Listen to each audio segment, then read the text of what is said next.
Hey, Dan.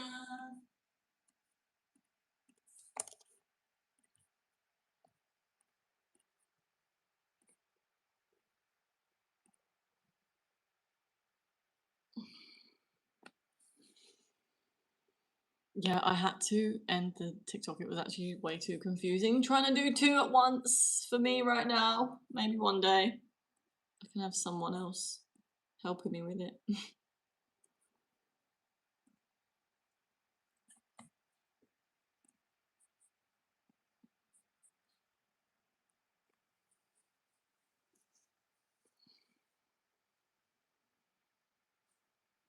Hi, Stephen.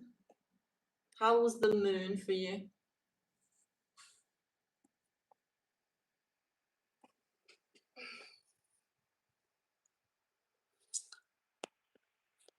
It annoys me that I can't add comments on my phone. On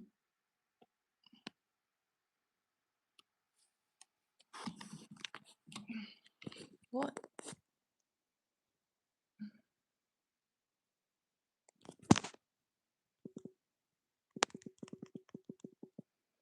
Mm.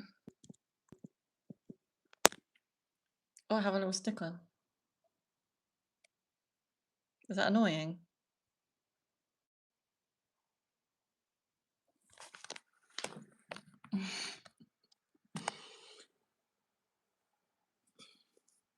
That makes it obvious.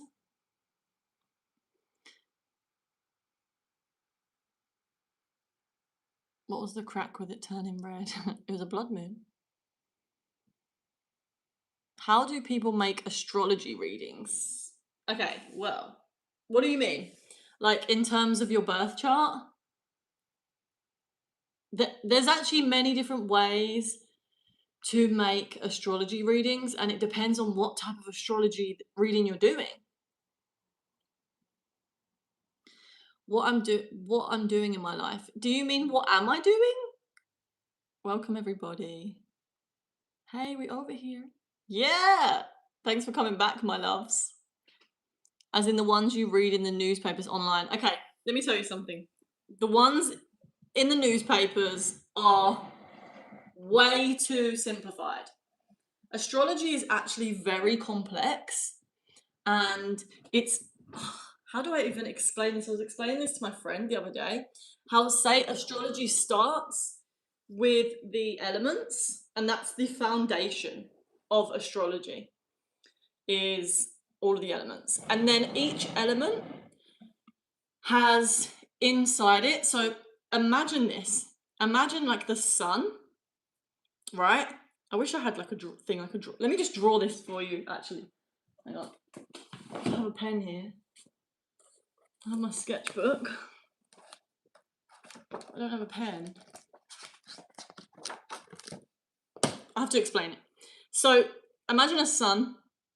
I need a whiteboard, right? I have my iPad, so I just... Let me get a pen, guys. It'll be so much easier. One sec.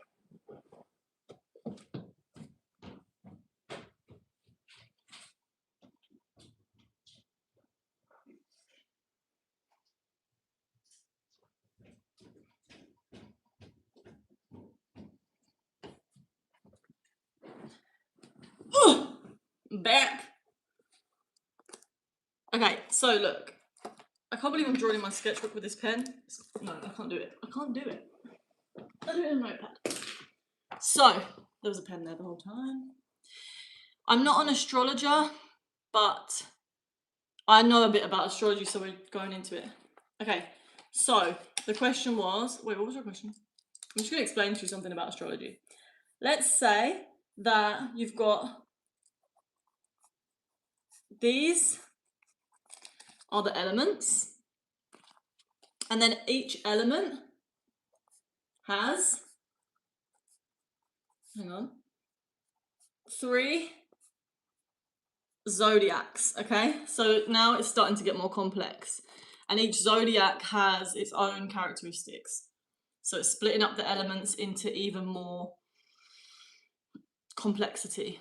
And then each one of those has another set of, so it's basically a fractal. It's the same as like, you know, it's just going to keep going and keep going and keep going.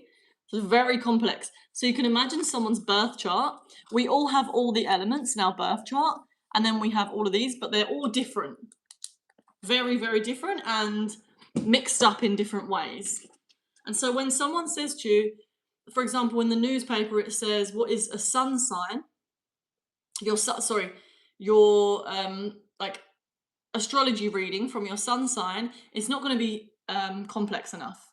It's just going to tell you some, like the tip of the iceberg, like the tiniest bit compared to what is actually going on. So when you get someone that does a real astrology reading where they've actually got expertise in astrology, they're going to be interpreting it in their own way depending on how they have done their own research.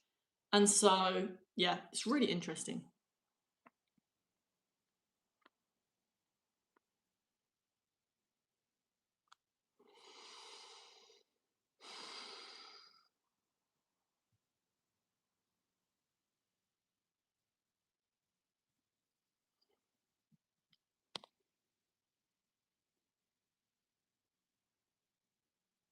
Okay guys, I'm going to be removing accounts because I really want to keep the chat respectful and on topic. So please comment if you have something that is on topic.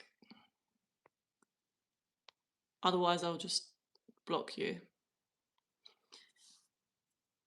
They can seem so in detail and also sometimes they resonate stupidly crazy. Yeah, interesting. For me, it resonates really deeply.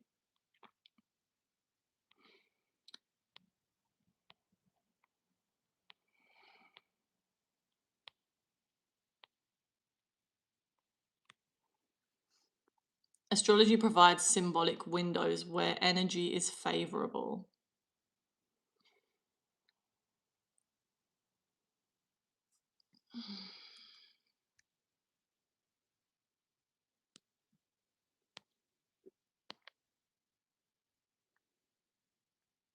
Can you give me directions? Directions to where? Physical directions or spiritual directions? Hi, Time and Tide. Hi, Tamil.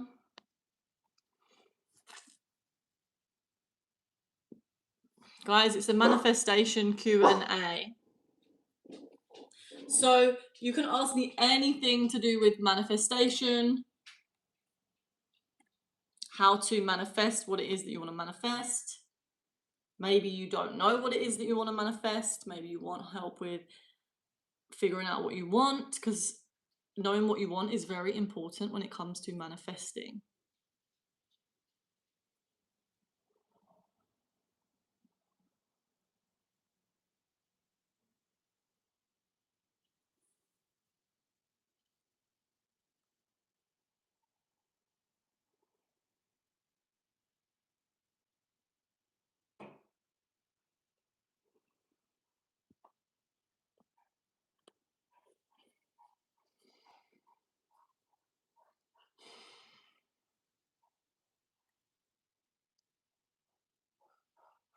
I have a question for you guys.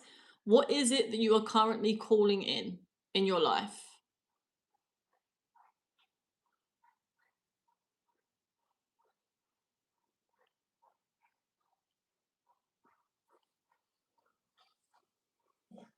What is one thing that you are calling in? What is one thing that you want to manifest?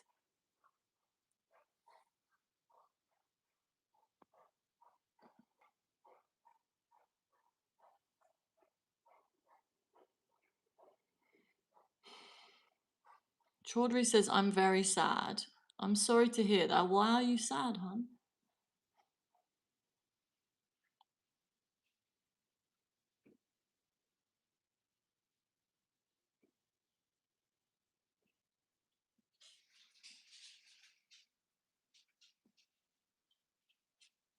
Hi, Minuto? Minuto. Am I saying your name right? Minuto. Minuta.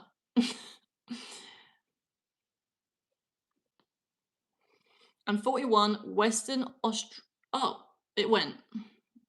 Is manifestation actually proven? All you have to do is look around and see that everything in existence has been manifested.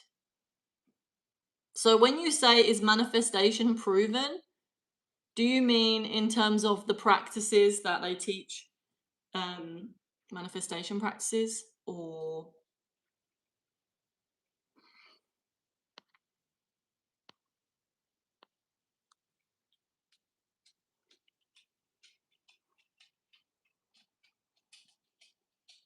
I want to manifest wealth.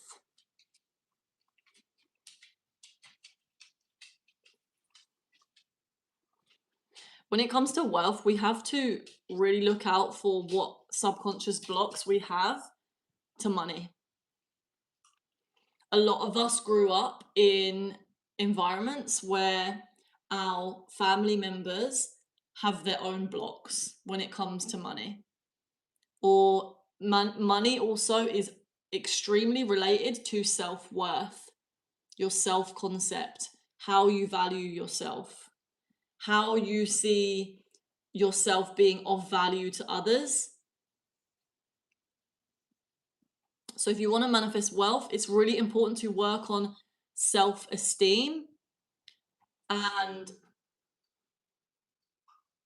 just realizing that when you making money is all about meeting other people's needs.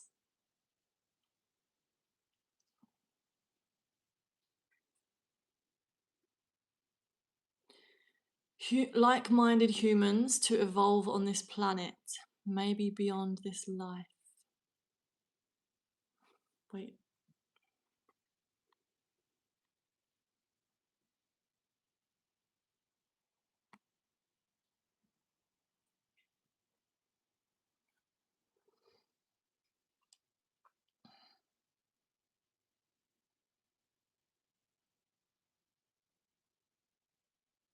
Right now I'm in Dubai and I'm seeing war. I did witness drone attack. I'm far, far away from my hometown and my family.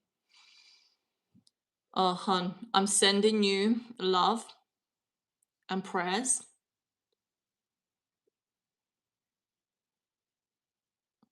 My heart is with you guys because I know a few people in Dubai right now as well. And they're saying the same thing. Please just stay safe.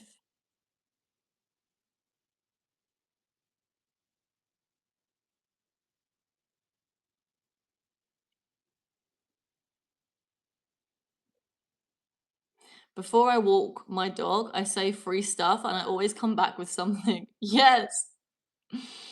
I love that. That's a good idea. I would see these books caps. Yeah, that's funny because like me and my family always find free stuff as well. I found 2 new vacuum cleaners the other day, like Hoovers. Actually, my dad found them, but he gave me one, and they were like pretty much brand new, but the person that was getting rid of them just couldn't be bothered to clean them. So I just cleaned them all out and they were good to use. I was like, well, thank you to the universe. Greetings from Norway. It's snowing here and we are forced by law to listen to Christmas music whenever it's snowing. What? Have you ever tried have a supper? No.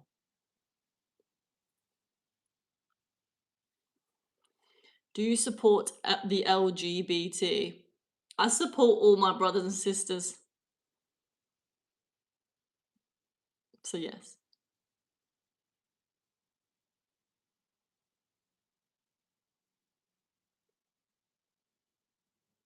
I don't know why my grandpa is calling me on the bathroom. Okay.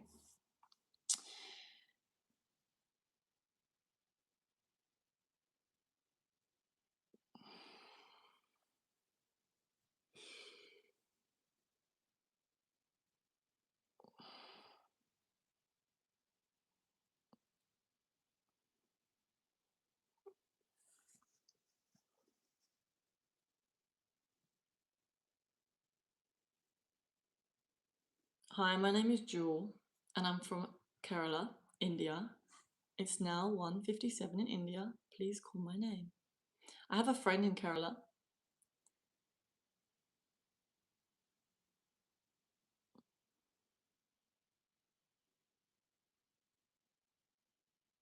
Welcome to the chat, guys. What are you currently calling in? What are you currently manifesting? How's it going for you? Are you trying to call in love? Are you trying to call in a certain career path? Do you use magic? Ever ask an ancestor for guidance? Do you know what? I don't really speak to my ancestors. I do speak to my spirit guides and angels.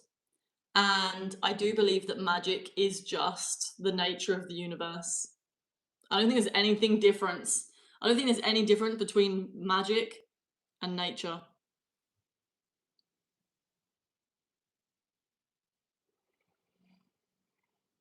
Nice to meet you too. Welcome.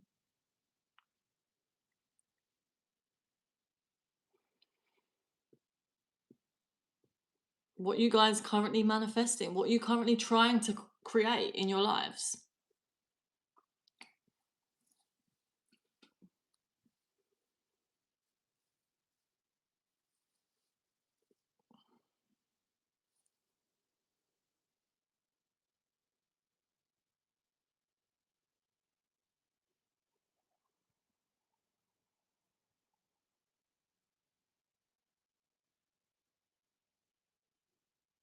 Who is your idol? I don't really have any idols, but one of my favorite spiritual teachers is Eckhart Tolle. I have so many spiritual teachers that I love. We love Jesus as well, of course.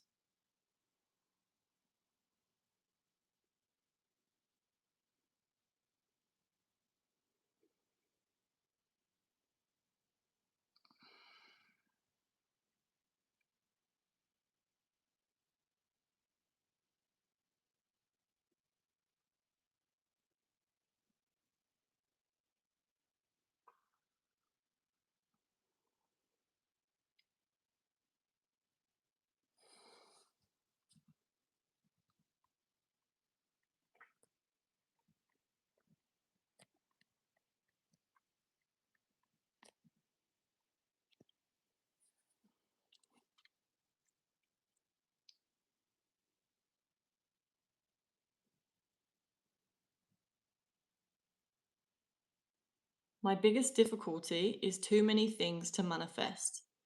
I make music, have an allotment, motorbike, writing ad museum. Okay, that is something I've dealt with as well. Like having so many things that I want to do, and so trying to narrow it down. But I do think we go through seasons. Is there one that you are mostly focused on right now? And also, I think it's important to think of the end goal. Like, do you have an end goal, or are you just kind of willy nilly doing things randomly without any goal in mind? Because I think it's really important to have some sort of goal or the end vision that is the anchor that's going to influence your choices, what you spend your time on.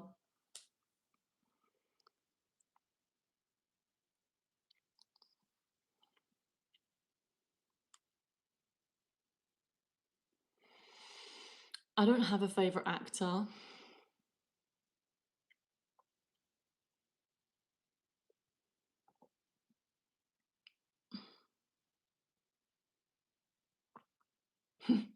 Hey, Kat, welcome back. Every project has an absolute end goal. Okay, cool. And are you meeting those goals? So why is it a problem then that you have so many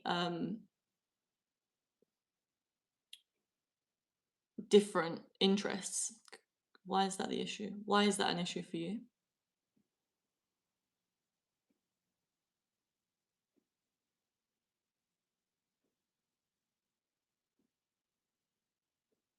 Hi David, welcome. We're doing a manifestation Q&A, so we're talking about manifestation, and I'm answering your questions. Anything to do with whatever you're manifesting in your life, whether it's love or purpose or career or anything that's blocking your subconscious mind. We're going into all of that.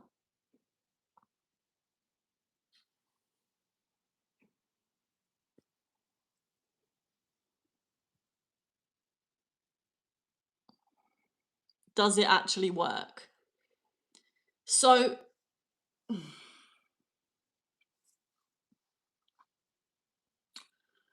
we are constantly manifesting at all times with our thoughts, with our actions, and with our words.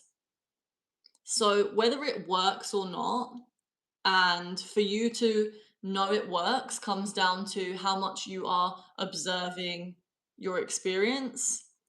Because the more conscious you become, the more you will become aware of that truth, that our thoughts are constantly creating our reality. Our thoughts lead to words and actions. And so when we shift our inner world, what we manifest shifts. So yes, it does work. It's an experiential thing. So if you don't believe in it yet, or you haven't quite experienced it yet, you just need to do the practices and see what happens. And the practices, obviously, they have to be done properly,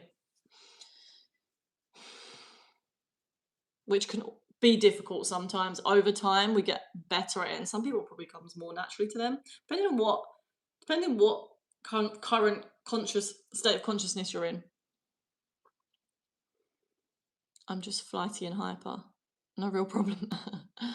Okay.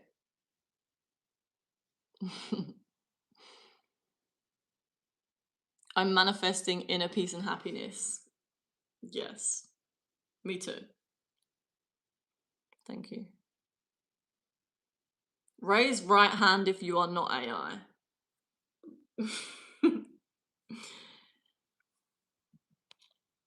Hi, what's the topic? The topic is a manifestation Q&A.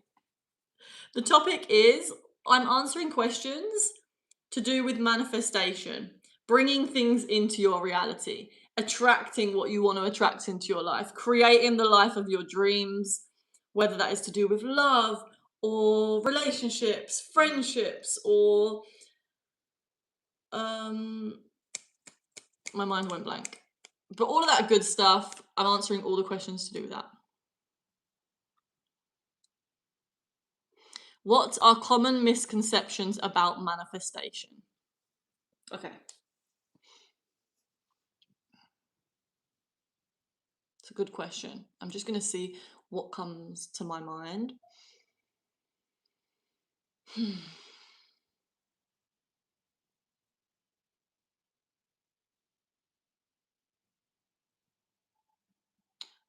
I'd say that one common misconception about manifestation is that people don't understand that we're constantly manifesting all the time, every second. Also, that, thank you for that question, by the way. I love that question. It's getting me really thinking.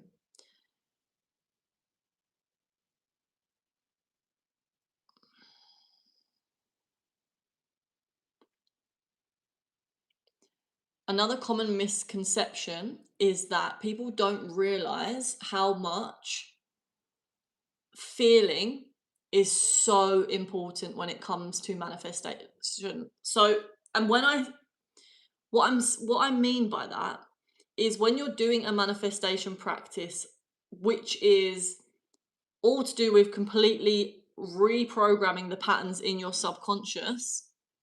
And one common practice, for example, is to visualize yourself living the life that you want to live. So let's say that you want to have a house by the ocean. And so something that you are visualizing is being in that house, smelling the smell of the ocean, putting your feet in the sand, like that kind of practice. The most important thing, not the most important thing, well, actually it is, or something that's really important is that you need to have the feeling of being at peace and being like it's almost like there's no resistance to it happening. Like you really, that's when you have gotten yourself to a place where you really do believe it's happening. You have to feel like how you would actually feel. For me, the best way I have learnt to do it is to get myself into a state of peace through meditation, and then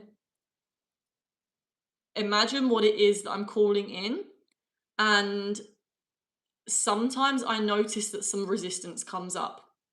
So I might start to have thoughts that are in contradiction to what it is that I'm calling in. Thoughts like you're delusional, for example. A negative thought that has come from a pattern that is way deep into my subconscious that believes that it's not going to happen. That thought might come to the surface, and what we want to do is allow that thought to pass and bring ourselves back to the state of peace or gratitude or security or whatever it is that you need or want. And you need to be feeling that whilst you're doing it, and you want to basically feel like you feel like it's already happened, like it's already happened now, or you've already got it. The whole point is to already be in this state so that you're not even attached to it happening, because you know that you can enter that state where you are right now. So it doesn't actually matter what the external is doing. What the you you can be in the state of peace anyway. But then you imagine what it is that you want, and the universe will start to rearrange to bring that thing into your life. And also, you will start to get your higher self will start to give you intuitive inspirations that are connected to actions that you need to take in order to meet that goal. The reason why is because our subconscious is the way that internal our subconscious works is that when we think of a thought, it starts to attract thoughts of a similar vibration. So if I think about me being in the house that I want, and I am and it's very specific, and it's as specific as you can get is the best. Like, for example, let's say that I can get as specific as, okay, I want to get a house in Amsterdam, right? Then I'm then going to start looking subconsciously in my day-to-day life for ways to achieve that, because my brain is wired to find how to do it. Does that make sense?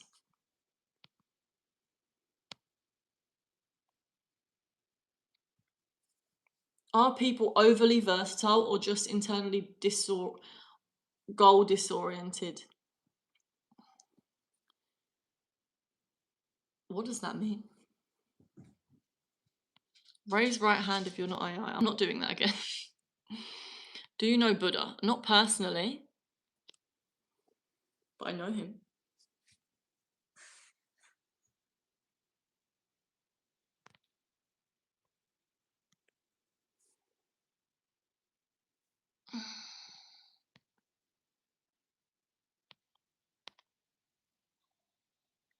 Your chat is AI. What do you mean?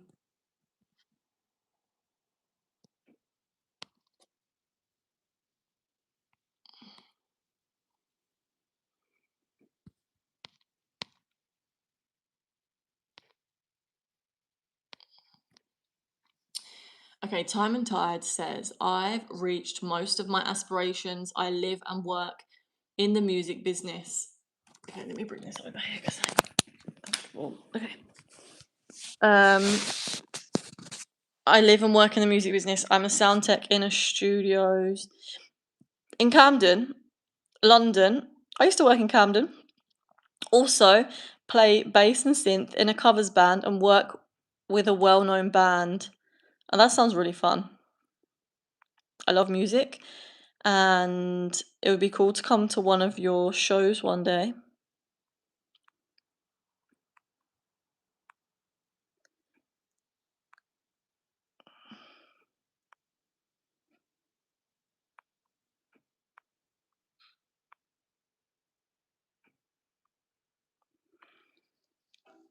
I'm not from Australia, no. I'm from England. I'm from America. I have one question. Do you like Donald Trump? Because I do not. I mean, not really.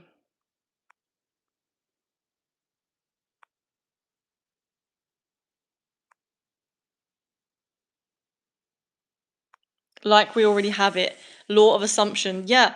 And the law of assumption is like Neville Goddard speaks about the law of assumption a lot and says that how we need to assume that, for example, if you're calling in love, you have to assume that you are already the one that is loved. You have to assume that love is infinite and you are a channel of love. And so anything that comes into your life that is not in alignment with that belief, you won't even tolerate it.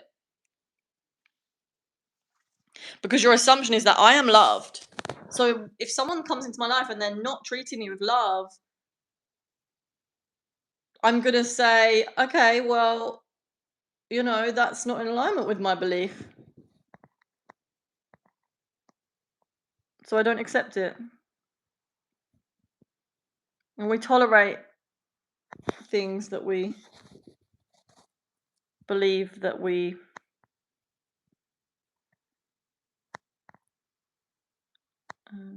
I don't know. Lost my train of thought.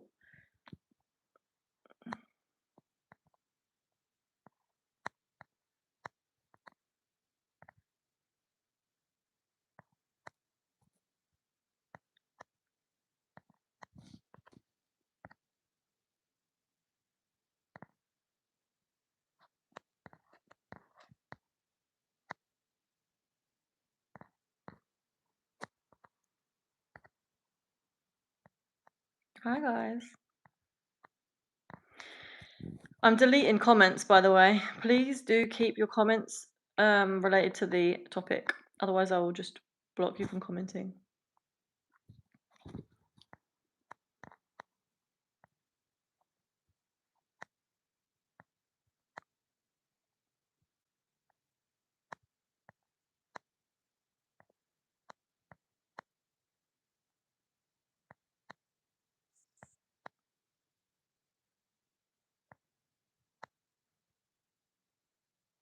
I manifest to get shorter and get thin and look like my real age.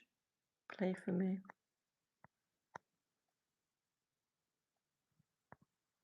I'm wanting to go to Green Note in Camden. I've never heard of that place.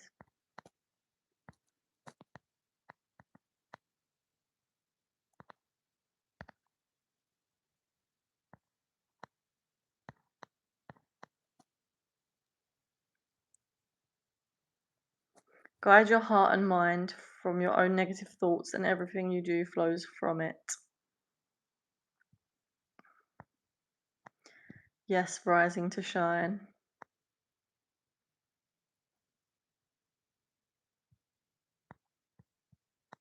The band I work for is Madness and repair their music equipment. Sorry, are you saying that the band you work for is called Madness?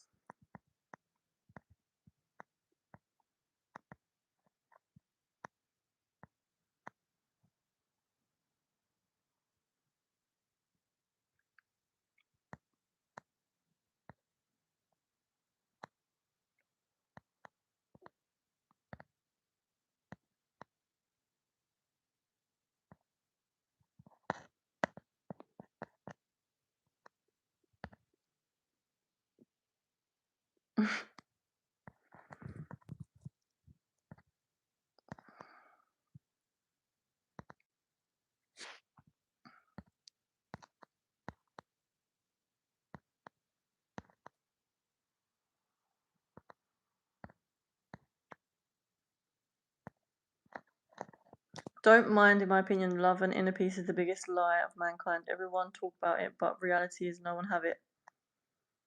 I feel quite peaceful most of the time.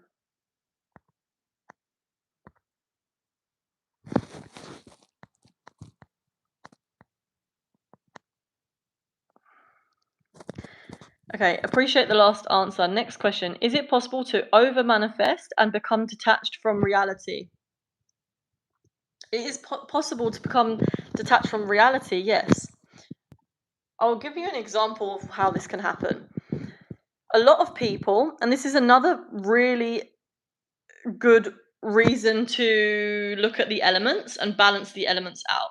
Because if you spend all your time in the spiritual realms, i.e., and I'm going to make this more like concrete for you to actually understand, is that if you are, for example, meditating all the time, or going out of body, or you are calling in ideas and you're in those spiritual realms and you aren't taking action, then you are detaching. You're detached from reality. The reality is there needs to be a cycle that's happening. That is, you get the idea and then you act on it, and then you get another idea and then you act on it. If you're not taking action, then you're not even manifesting. I wouldn't say it was over manifesting. It's more that you are only doing half the job. I've been there as well. So before I used to sit in meditation, get loads of downloads, get loads of ideas, but there was so much fear blocking me from actually taking the action that I was being told by my spirit guides or my higher self to take. And so then I'd just keep meditating, and then I'd feel really anxious because I wasn't doing anything. And you can also get stuck in this loop of like, if you're not allowing for, like, you take the action and then you just let go. You're not clinging on to the outcome of what's happening. You're more creating this atmosphere of creation, this atmosphere of being in that cycle of just listening to what needs to be done and doing it. Not overthinking about what was the last thing that you did and what the outcome is. Obviously, you can use your analytical mind to look at what's been done, and it's like on YouTube analytics, you would use the YouTube analytics to help you, to guide you with how to improve in the future. But then when you're done with that task, you're not thinking about it for the rest of the day. You go back to being present until there's a new inspired action that needs to be taken. And then you're also doing your visualizations, but you're not doing them too much. And this also, you will know this by just observing your inner world. No one can really tell you what you have done too much of. Well, someone could probably tell you, if you're like my friend and you were telling me about what's going on, I could probably help you through it. But if you are noticing that you're out of balance in some way, your intuition will know. It always knows. It's just whether you're listening or whether you're accepting the intuition.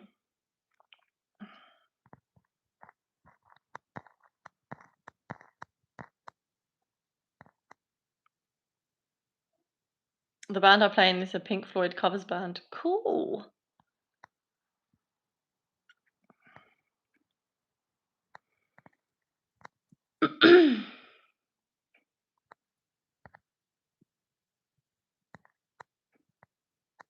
Hi, Evelyn. Welcome to the chat.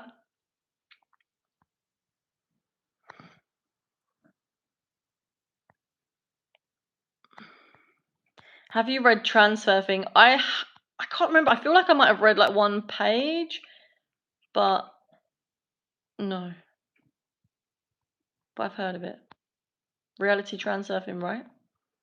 Remember Aaron Dowie talking about it.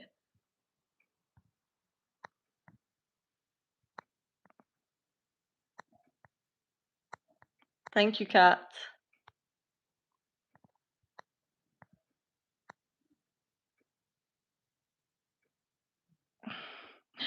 What do you think about Fortnite battle passes? I do not play Fortnite, guys. 3 therapy session. I don't do 3 free therapy sessions. I'm not a therapist, but I do one-to-one spiritual guidance and meditation sessions, so that's what I can offer you.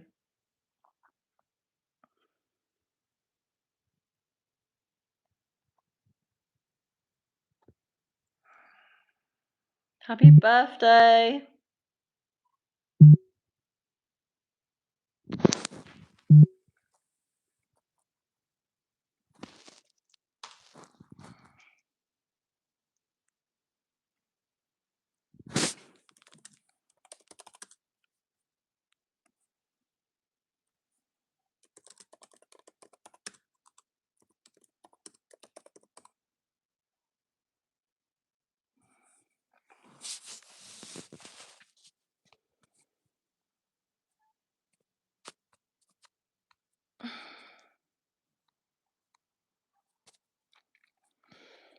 Guys, please only post comments that are connected to the topic. Or just be respectful and conscious with your comments. That's all I ask. Otherwise, I will have to hide your comments.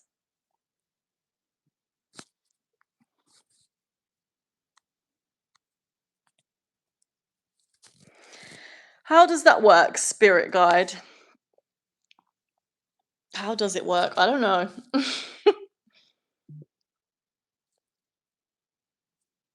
I don't watch anime.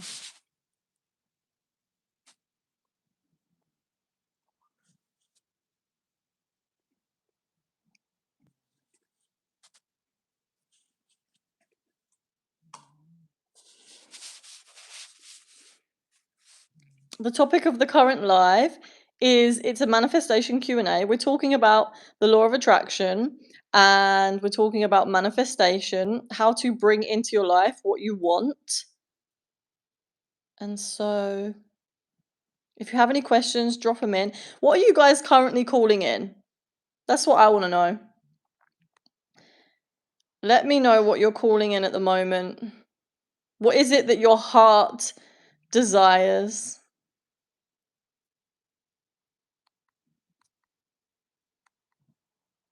Do you believe in karma? And also, do you believe in speaking things into existence? Speaking of people and they know. Okay, there's a few questions here which I want to answer. First of all, do I believe in karma? Karma is a concept that, yes, I do believe in. And the way that I understand karma is that it is like our patterns. It's like everything that we have accumulated. So we can lift ourselves out of our karma by being conscious. Otherwise, we are just playing out our karma. In other words, we are playing out our unconscious conditioning and patterns. And so the next part of your question, do you believe in speaking things into existence? Yes. All day, I am speaking out loud things that I'm grateful for. And that is helping me to rewire my brain into a state of love. I literally will, for example, I will drink my water and I will say out loud, there's no one in the room, but I'm like, I'm drinking this water and this is a symbol of my self-love. And so instead of thinking about how I'm not worthy, in that moment, I am thinking about how I'm drinking this water for my self-love. And it's an act of self-love and an act of love to the water. And you can also say thank you to the water and say I love you to the water. The water holds memory, guys. So the next part of your question, speaking of people and they know. Yeah, because I call in people all the time. Okay, guys, try this, right? This is like a good little manifestation test that you can do. Is like imagining someone that you want, one of your friends or family members. Imagine them really wanting to pick up the phone to call you, or imagining them really wanting to speak to you. I guarantee they will call you. This happens to me all the time. Sometimes I'm like, I could call that person, or I could send them a mind message. And imagine them calling you. You have to really feel it.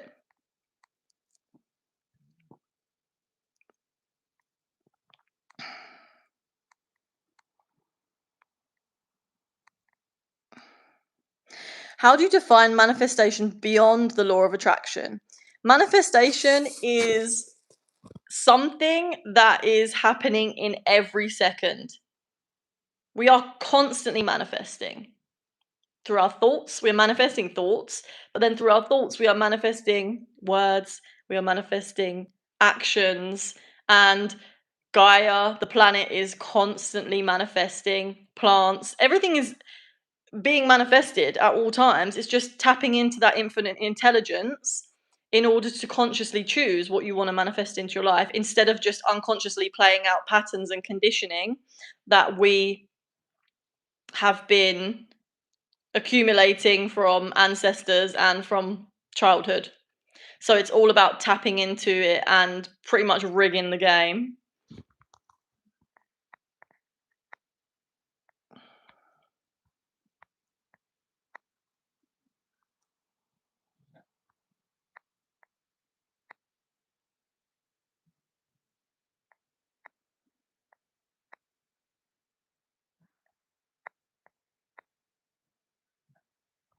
Could you manifest stuff outside of your physical actions or capability? Maybe not. Oh, that's a good question. When you say, can you manifest stuff outside of your physical actions, what do you mean by that? Because my brain isn't computing. And if can you manifest outside of your capability? No, I'd say that you need to stretch your capability. So if you need to strengthen whatever it is that you need to strengthen in order to manifest what you need to manifest, what you want to manifest. Does that make sense? Thank you so much for the examples. I'm grateful for you took the time to answer 3. You're welcome.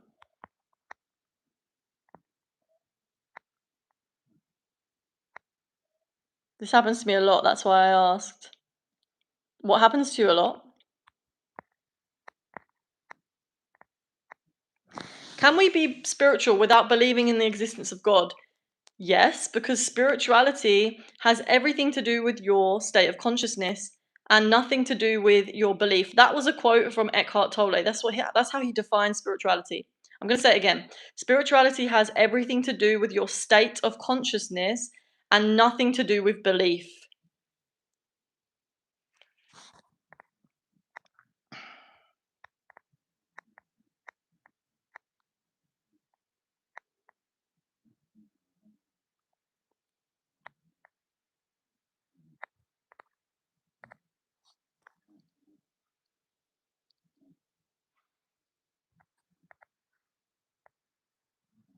Thanks for your sub, Adam. Appreciate you. Do you believe you are a child of God or follow paganism? Both, darling.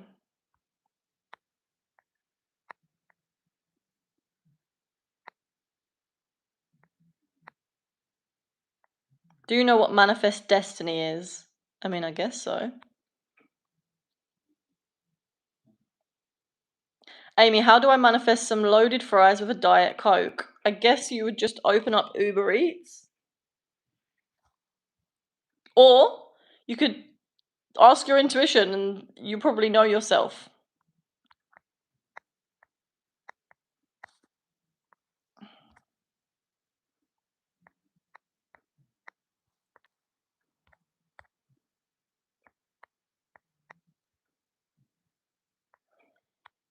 I don't know Stray Kids.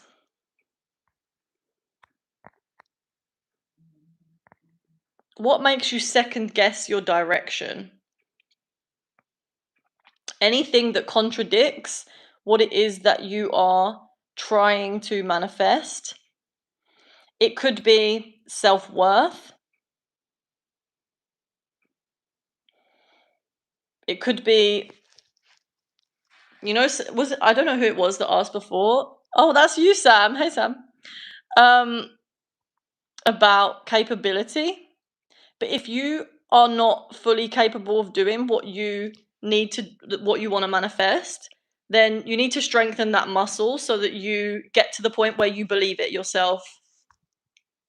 What makes me second guess my direction? Are you asking me personally?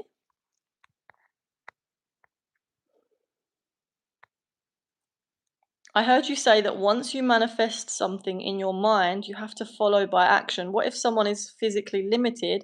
If then, are their manifestations too high or are they too physically limited? If someone is physically limited, their higher self is not going to give them inspiration to do something that is impossible to them. The universe doesn't work like that. It's going to give you inspiration to do something that you can do. If it's like, I don't know, if someone's in hospital and they literally can't move, I don't know the answer to that question because I think their soul has probably gone somewhere else at that point. But I don't think, like, your intuition knows your capabilities. Your higher self knows where you're currently at and what you need to do, what the next step is that you need to do to get to where you want to go. There's always one step. You have to take one step at a time. Once you do that step, then you get a new step.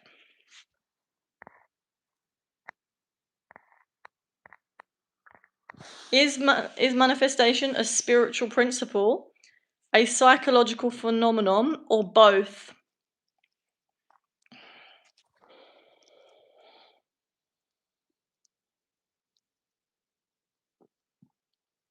I think that manifestation is a spiritual principle. I think that it's one of the laws of the universe. Cause and effect.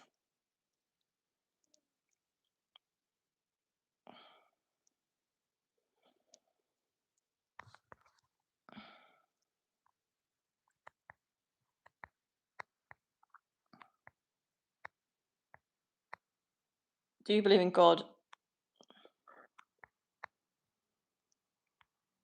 I do believe in God, but not in a Christian sense.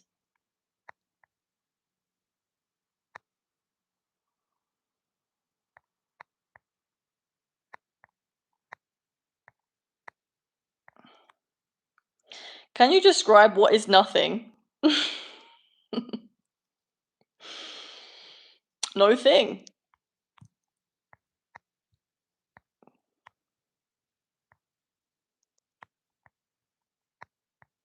Your advice is always really good. Thank you, Owen.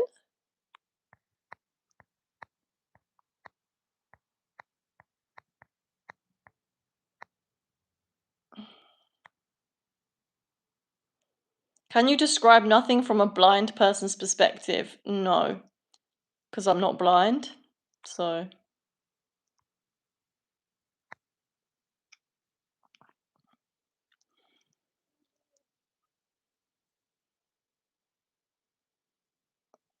majority of humans in the world believe in God for expectations, hopes, but I personally believe that expectations and hopes can be done without believing in God and in nature.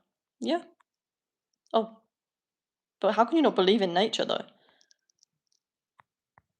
Can I manifest a girlfriend? Yes. I mean, whether you manifest a girlfriend or not, I don't know if that's going to happen, but because I think these things are uncertain to all of us. Like what's actually going to happen and what's for us, what is on our path. But you can do the practices just like anyone can to call in love. And whether that means that you call in a girlfriend or not, that is the universe's business.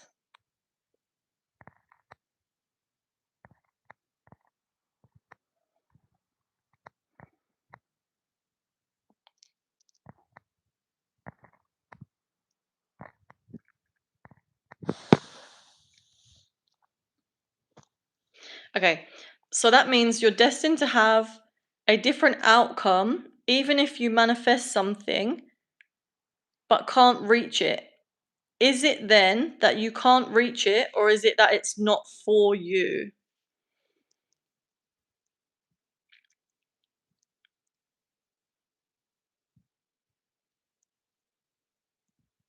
What do you mean if you manifest something but can't reach it?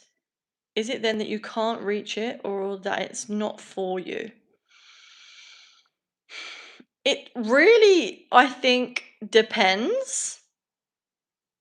I think that really what like we can manifest anything, but it depends on your field of belief. And currently, we have a lot of limitations as human species. I don't know if I personally think that over thousands and thousands of years, we'll get to the point where we could literally shapeshift because our field of belief allows for that. But we don't believe that right now. So it would pretty much be impossible. But if we can all work on understanding the laws of manifestation and trusting that it works through experience, then we could get to the point where humanity does believe that we can literally manifest anything, and then things will manifest a lot easier.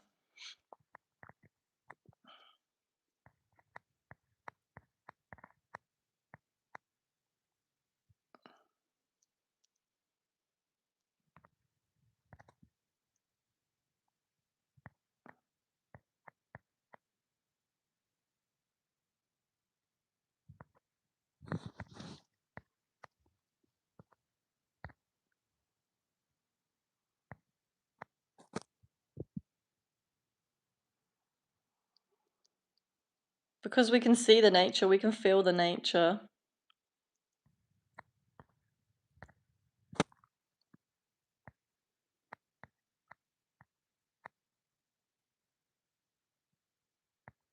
Why all the live stream in YouTube are regarding love, religion, spirituality? I guess it's because the scientists are writing their research papers. Maybe that's what's needed right now on the planet. Okay, what's the best expectation you could get out of helping someone here today? What's the best expectation you could get out of helping someone here today? I don't know. It's really not my business, I guess. I kind of just say what comes to me, and then if it lands for someone, then it does. And I trust that the things that the way I answer will land. If not now, then maybe in the future.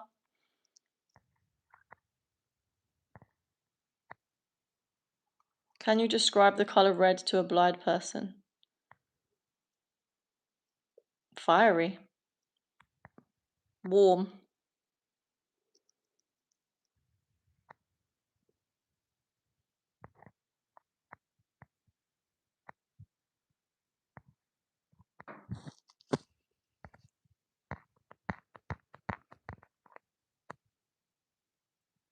Okay, you replied to my last comment to saying if physical limitation won't direct someone to something that they're unable to get it. Like, why? Well,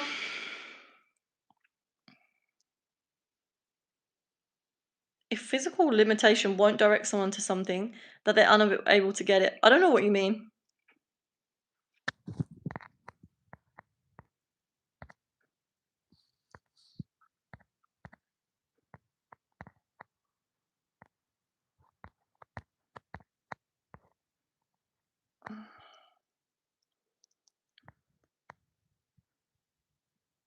Like your intuition won't allow you to direct that way, and I said if that.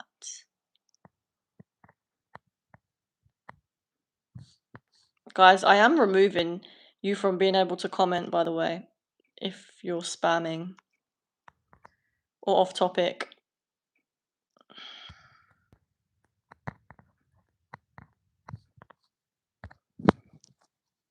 I think what you were saying about physical limitation has different ways you could look at it, because it could be that, like I was saying about the field of belief, if you really believed that you could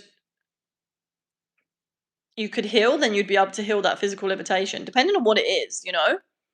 I think sometimes it's gone too far. Sometimes we can heal, and we can... It depends what it is. What inspired you to follow your dreams of becoming a streamer? Is this what your dream is? I wouldn't say my dream is to be a streamer, but it's just more that I'm called to talk about spirituality, and this is one of the ways that I do it.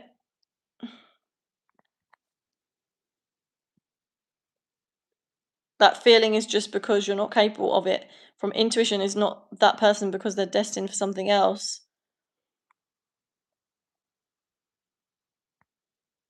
Yeah, it depends, because if you're not capable of something, it might just be that you don't believe that you're capable of it.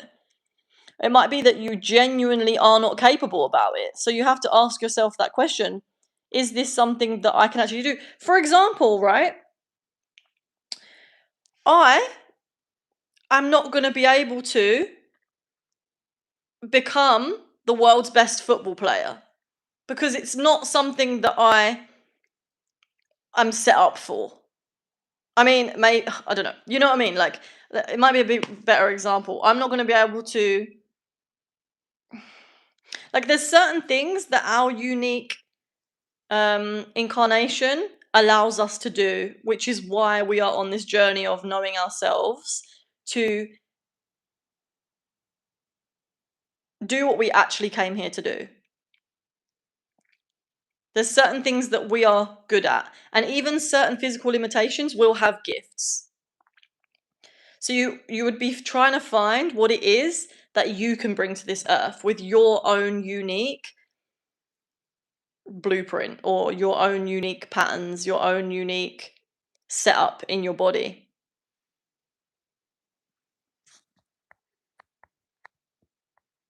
That's why astrology is quite useful for that kind of stuff.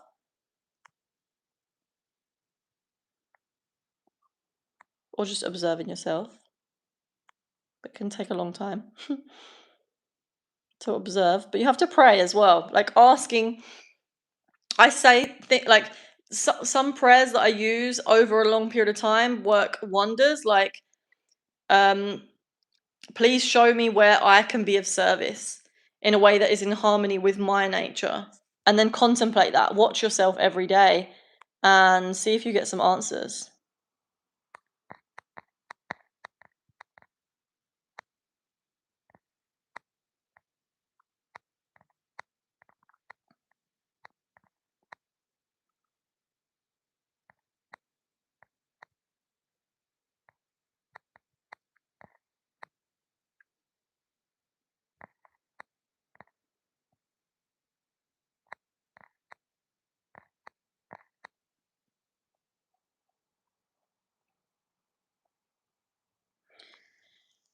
I've never met a more strong human being who knows exactly what they want and manifests exactly that. Great to learn. Thanks, Sam. Love you.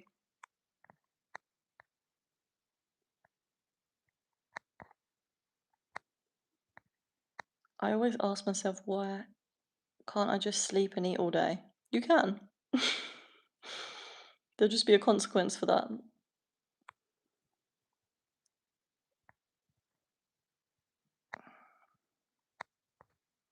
Guys, I'm blocking your comments, by the way. Please be conscious with your comments.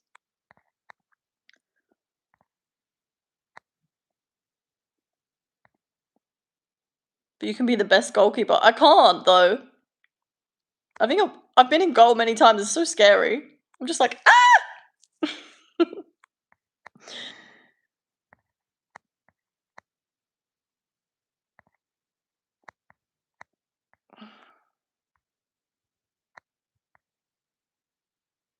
If you're only good at sleeping, it might be that your body is becoming really tired as a coping mechanism. That happens to me. Like, if I'm around energies that are diminishing me in some way, then I start to feel really sleepy and I just want to sleep all day. So just maybe there might be something in your environment or something is out of alignment.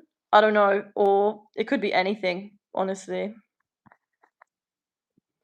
If capability of someone differentiated from the person, if capability of someone differentiated from the person's wants or dreams. Yeah, I mean, maybe you'd have to look at that and ask yourself, why do I want this? Is this a personal, are you asking for yourself? Is there like more specific you could be? I do like astrology, yes. Mhm. I'm not Christian, no. What if they don't see it as bringing something to the earth, but think more about them getting that thing?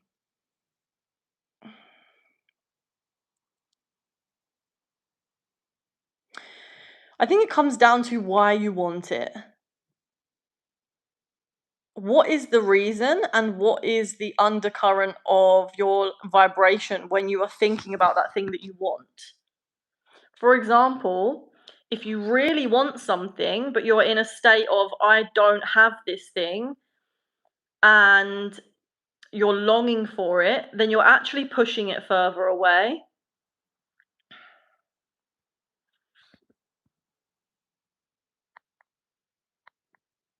That's why, guys, like when you might notice if like you go into a state where you really like want someone and it just, you notice that they just, it's like, it's almost like it comes this dynamic where they just become unreachable. And then as soon as you forget about them, they text you.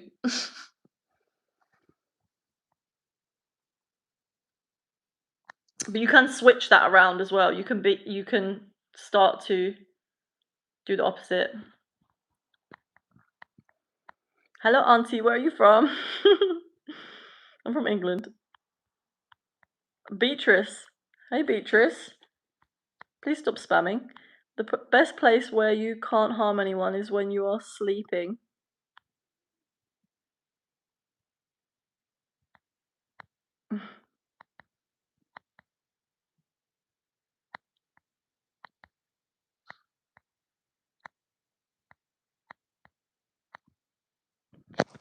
How do emotions influence the vibration or effectiveness of manifestation?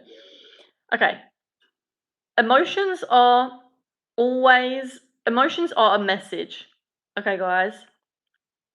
They are always reflecting, telling you what you are thinking about. It's so smart how your body does this. So I thank my emotions all the time. I say thank you for showing me that I'm thinking thoughts that are out of alignment with what I want, with what my higher self wants. If I get a negative emotion, I know that I'm thinking a thought that is out of alignment with what it is that my higher self actually wants me to do, with what my higher self actually wants to achieve or do on this earth.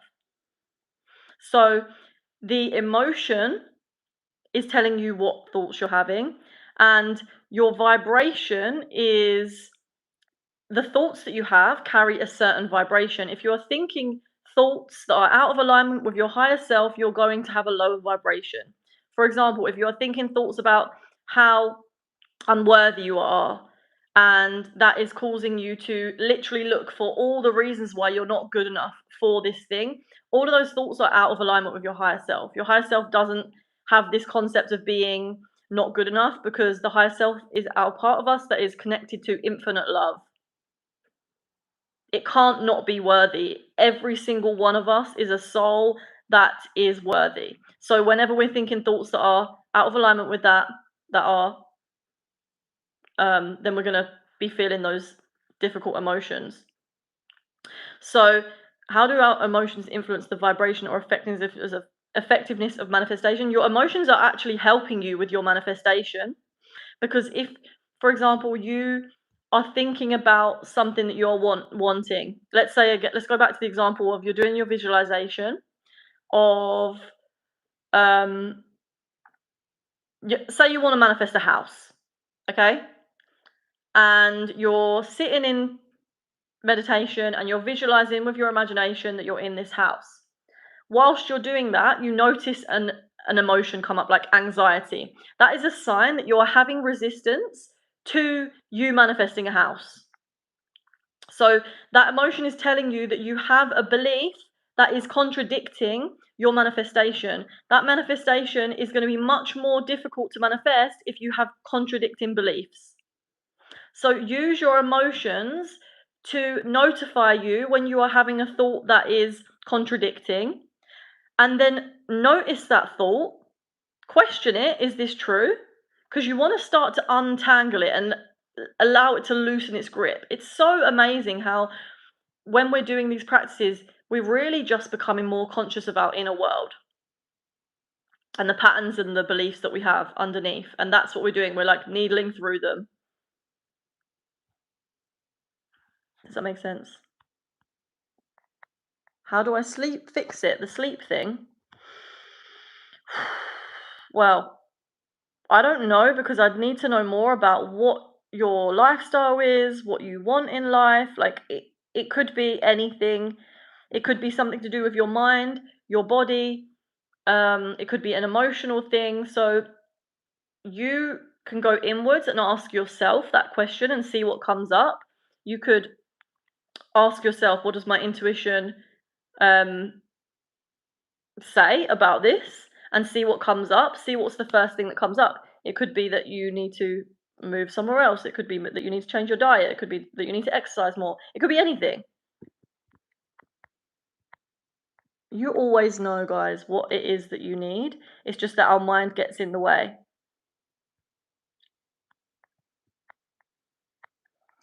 Amy, are you aware that your spirit guide is with you at all times, or only when you call, open them? For me, I don't really like, I just trust. I'm not like seeing an angel or a spirit guide. For me, it's that I communicate with my spirit guides and angels because they have helped me so many times. And every time, maybe not every time, but I feel like every time that I have asked them, I can't think of a time that I haven't, if I ask them for something specific or for guidance in some way, I feel like that has really helped me. So I really do trust that it works. And sometimes, like for example, yesterday we were doing a full moon ceremony and we were asking ourselves, like, what does my intuition want me to know now? What does my higher self want me to know now? And I just have this imagination of like, for me, I'm like, it must be my higher self, my spirit guides, or whatever. But they're just like clapping and they're like, yeah, go girl. Like literally just like, you're doing the right thing, basically, encouraging me. So it's all like, everything's in the imagination, but I do believe the imagination is the spirit realm. That's where the spirit realm, it's all in the imagination, in the mind. Everything's in the mind. Everything starts in the mind.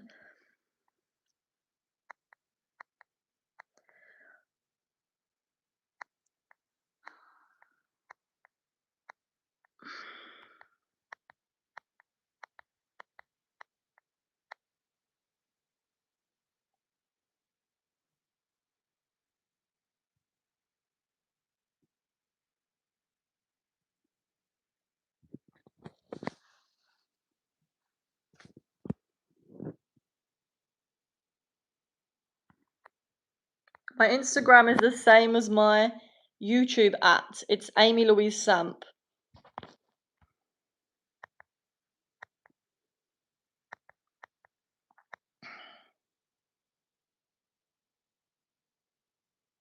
Okay, guys, I really need to go to the toilet, so I'm just going to quickly go to the toilet and come back, and then I'm going to answer the rest of your questions.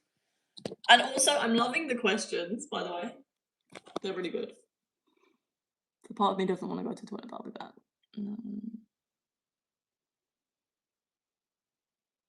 Okay. Give me a second.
I'm back. Okay. The desperate you're of wanting certain things, the longer it takes to come. Yes, because you're having resistance to it. There's a part of you that doesn't believe that it's happening. And so that's what you're going to manifest.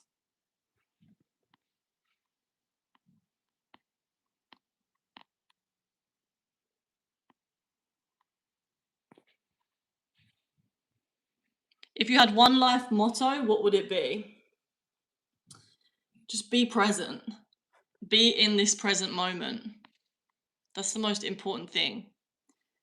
What can you do to bring more consciousness into this present moment? There's a quote from Eckhart Tolle. Could people abuse their manifestations? I mean, yeah. I mean, I guess. What do you mean, though? In what way?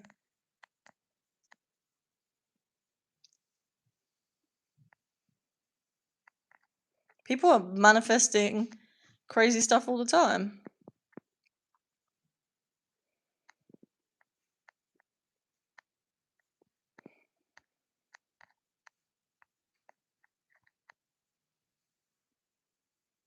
The only thing I ever want is smiling faces of people and happy animals. Yes! I heard this lady yesterday saying how she sees, like, she hopes that we start treating our animal brothers and sisters better. Speaking of the animals, say hello to Betty, guys. Betty, you're on live. She heard us talking about animals.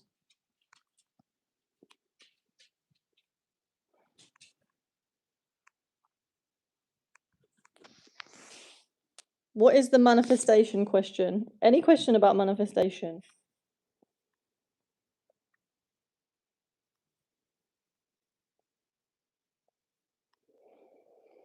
Eckhart Tolle is a light bringer. Yes, I love him. He's so good.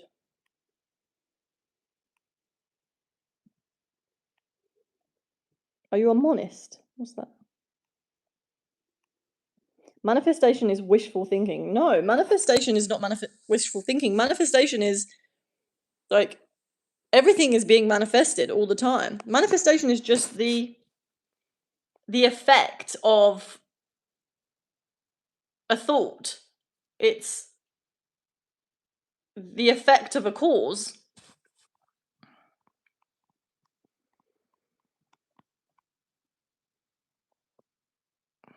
My channel is all about spirituality.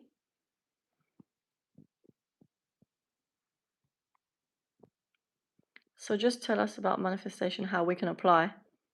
Okay. Well, first of all, you need to know what you want. That's really important. If you don't know what you want, you will just your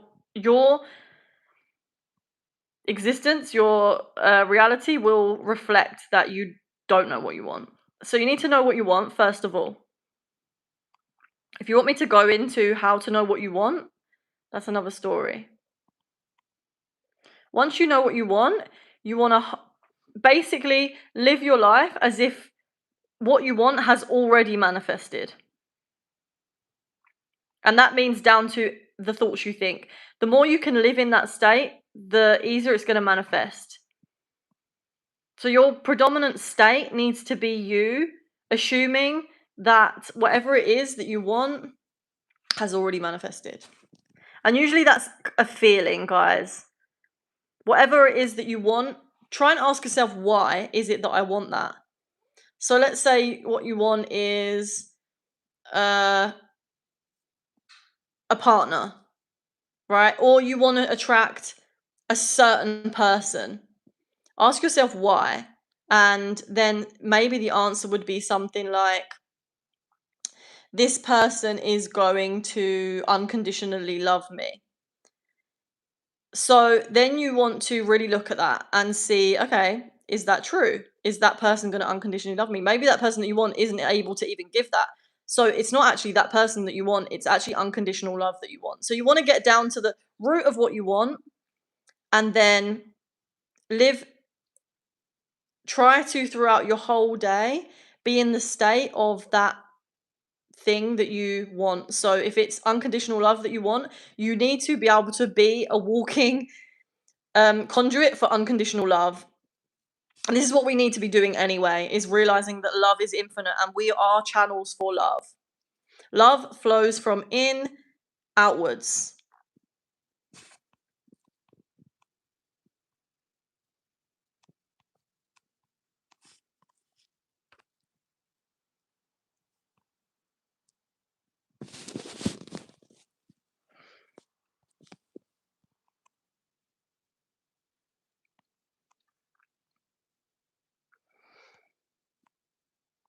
Manifestation is a cause. Sorry, is the effect of a cause. It's whatever has manifested from from the action or the thought or the words.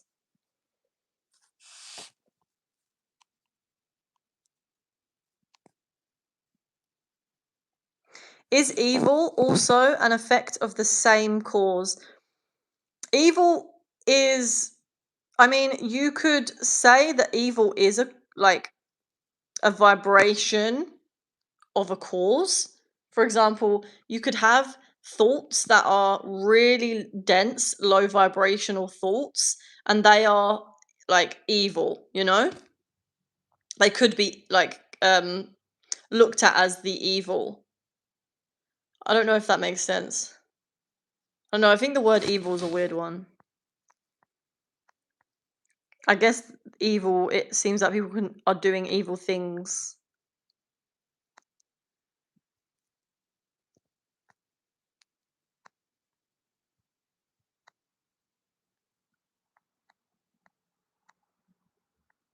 And then after knowing what you want, what do you want? If you give me a specific, then I can give you a more specific answer. Manifestation, living the life you want and what you don't have today. Well, no, it's not that you're living a life of what you don't have today. It's that you start looking for ways in your life that you do have that. So let's say you're manifesting love, then you need to start training your brain to see all the areas in your life where love is abundant.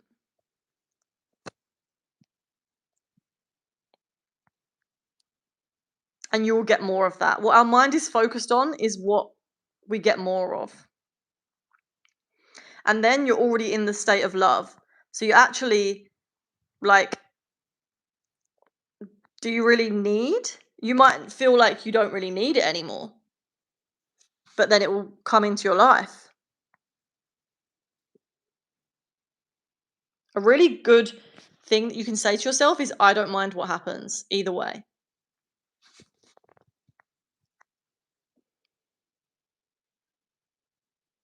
If I want a girl just for fun, not for commitment, so manifestation will not work. Well, if you want a girl just for fun, that's fine. When you say, as in, I'm guessing you mean in a sexual way. You just need to be honest with what you want.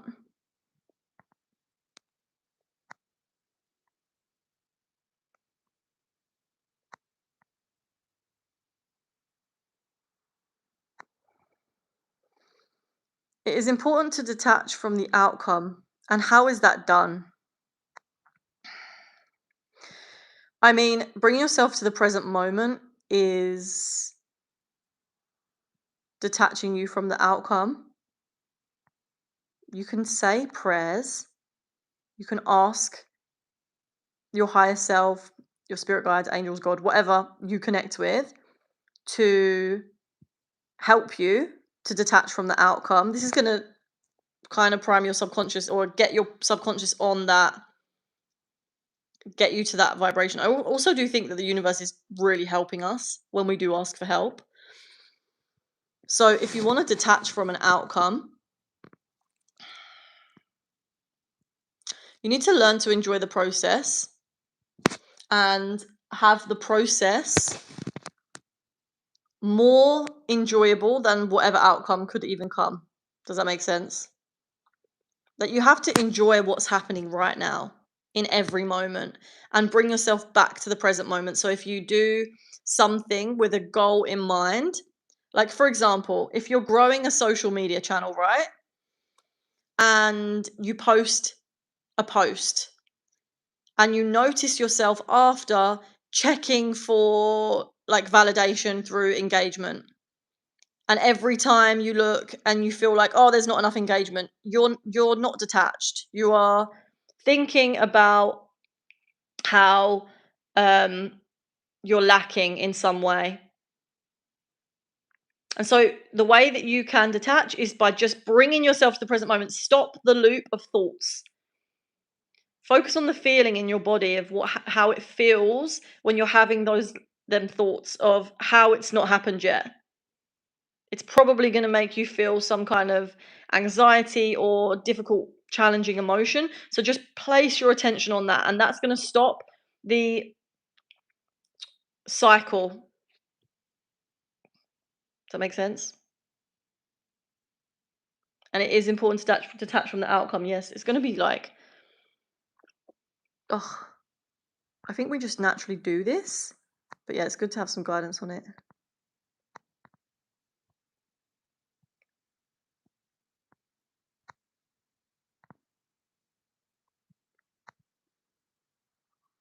How can disordered people differentiate from their manifestation versus if it's an episode? I don't know. Sorry.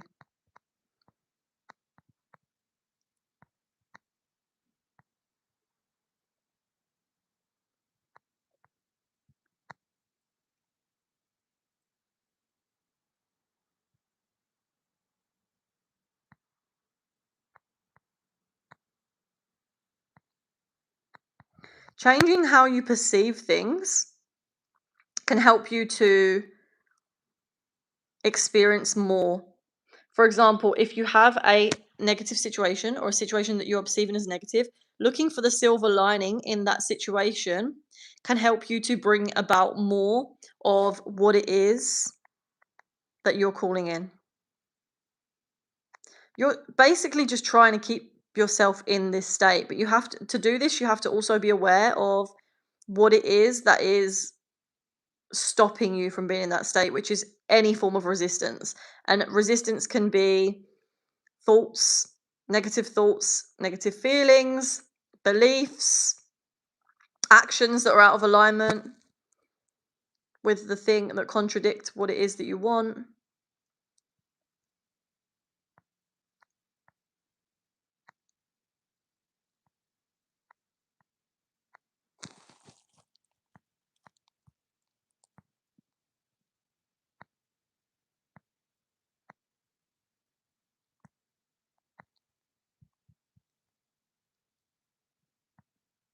It's funny because someone said, so like our dads manifested us into our mums and here we are, and it's actually true. But it's funny how like the feminine and the masculine have a like it's so symbolic. Like, you know how you're saying your dad manifested us, right, into your mum. It's like that is very symbolic for the action. It's like that's the action that was propelling forward, and the mum was the receptive element. And that's very symbolic for the intuition, the inspiration. So when we go into meditation, we are receiving our intuitions. We're clearing our mind so that we can connect with our higher self, so that we can have a clearer understanding of what we need to do in order to manifest what we want to manifest. And then we take the action, the masculine principle.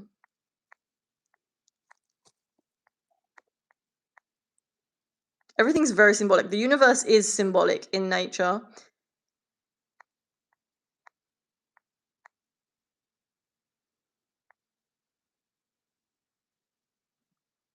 If something with a 1 in 8192 chance happened, is that manifesting? Look, business boy, you being here is there's less odds for you being here than that number right now. You know how many people had to meet? The chance of them meeting for you to be here, it's like thousands of couples had to meet somewhere on earth in your ancestry just for you to get here. If one of those couples didn't meet, you wouldn't be here. Potentially.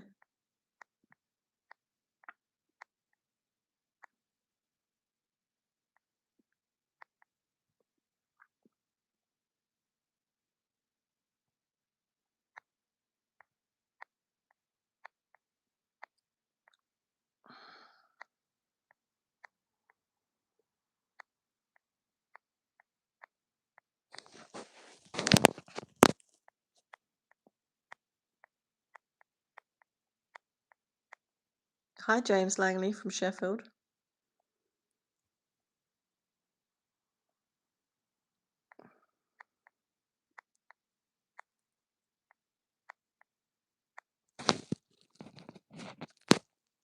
I realize I can't do this on my own and I need God. There is more to life than having a relationship. Yes. And always call in God.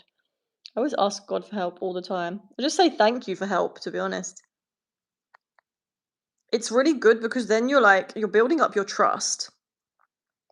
Trust is so important when it comes to manifesting what you want.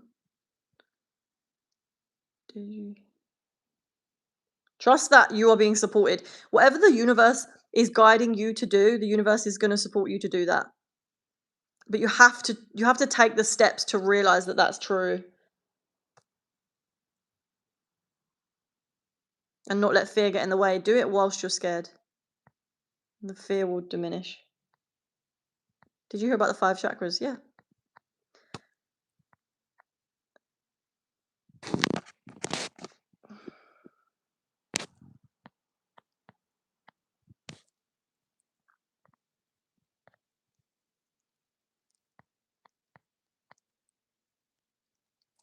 Is consciousness inside or outside or both? I believe that consciousness is in everything.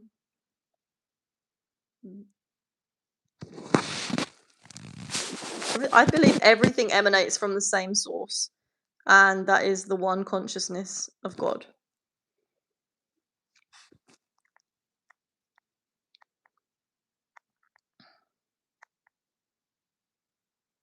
My opinion on the ongoing wars and all of the stuff that is coming out is that we are currently going through a time, especially right now, where the collective is purging.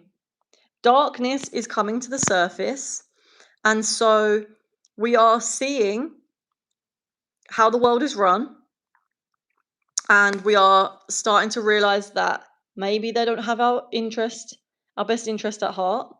And there's also a lot of fear being spread through the media and a lot of shocking things coming to light. And this is happening in order for us to wake up so that we can choose a better option of what we're going to allow in terms of our inner state, especially because our inner state is the priority. It's really important to not let fear take over us, which is very normal. So I understand because I've been through it all.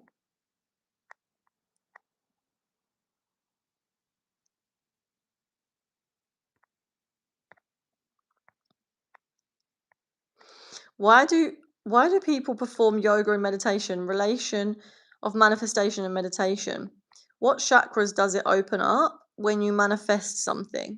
Okay, there's a few questions here. Why do people perform yoga and meditation in relation to manifestation and meditation? So yoga and meditation is just one of the many ways that you can raise your vibration. You can improve your strength, your physical strength, and you can improve your mental strength by doing yoga and meditation. So doing both these things is really good for clearing the mind, getting out of your mind, getting into your body, And this is really important for manifestation because, like we were saying before, when you are attached to an outcome or you are having a lot of thoughts, like when your mind is a master and you are not, or you are the slave of your mind is using up a lot of energy.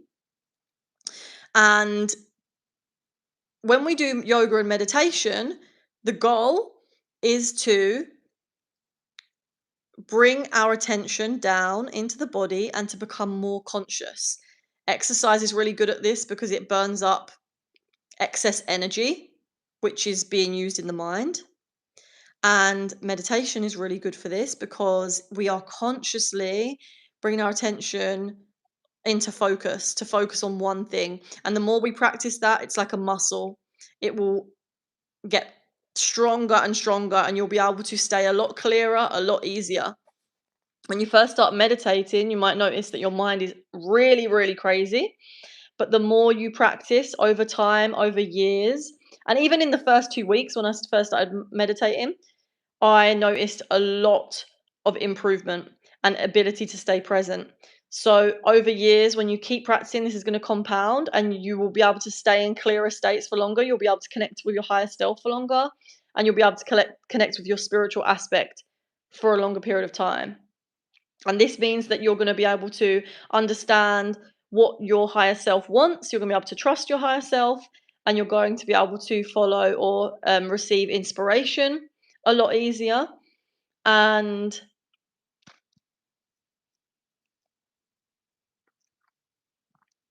I think I answered that question. What chakras does it open up when you manifest something? It's not. I don't think that it opens up your chakra when you manifest something, but it's more. I don't know. I don't know how to answer that question, to be honest.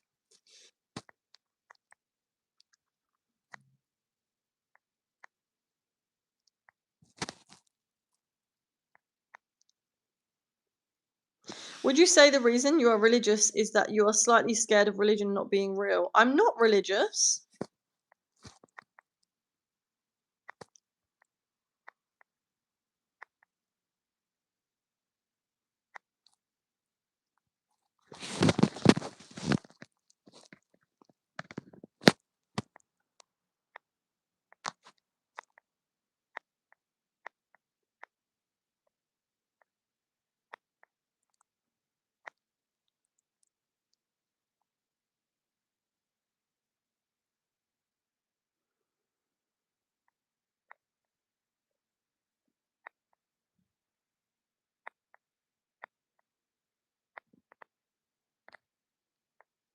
One last question before I go study.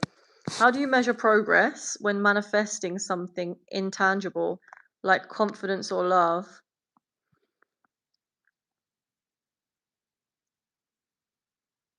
The way that you measure your progress is you want to measure your progress of your inner world. That is the main thing.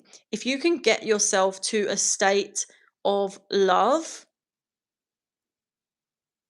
connecting with the infinite love that you are a channel of, then that is how you know you're making progress. If you're able to stay in periods for longer amounts of times where you believe you are loved, you believe you are wanted, you believe that you are adored, that's when you know you're making progress and that you're less in resistance to that belief. And another way that you can realize that you make progress is that when something that used to trigger you is not triggering you anymore. I'll give you an example. Let's say that you were in a relationship with someone or dating, because dating can be extremely triggering. So let's say that you notice a pattern that comes up a lot when you're dating, and you're dating someone and then they start to pull away from you, and that triggers this belief that I am not good enough. And that's really painful, and then you start thinking about all the ways that you're not good enough.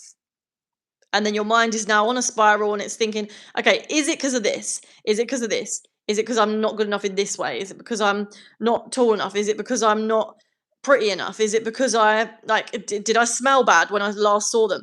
Like all of these things, your mind starts to try to find all of these different things. Okay, you'll know you've made progress when the next time something like this happens, you are able to stay grounded, stay centered. You might notice those thoughts come up, but you're not going to believe them. And each time you might notice that you get a little bit better. Might get to the point where you don't even get triggered anymore because you already know that it's not personal to you. You already know that you are enough.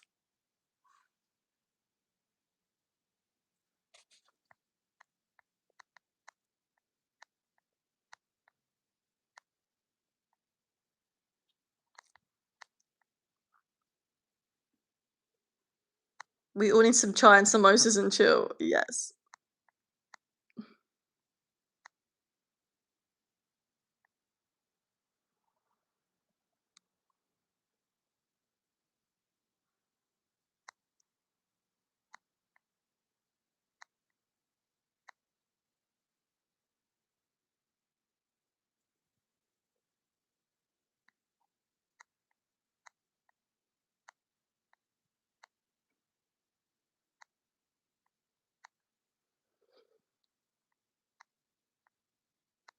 I got a symbolic dream but didn't get it yet. What is it? You look beautiful. Thank you, my love. What's the theme for today? The theme is we're talking about manifestation in relation to literally anything.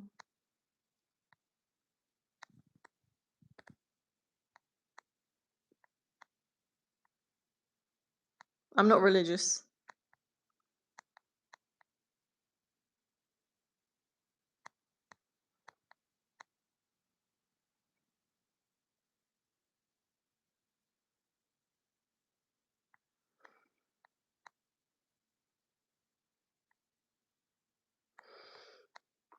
Look into bad deer phenomenon, frequency illusion. You can't manifest anything, only see more of what you're focused on.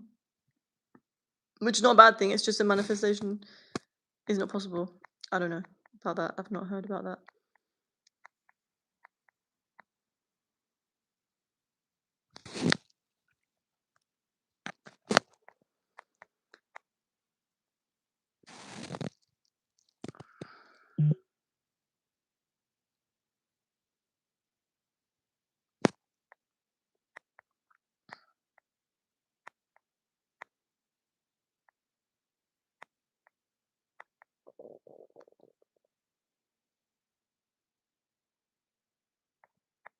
Amy, are you reading the comments? It looks like you're choosing some words from comments only, right?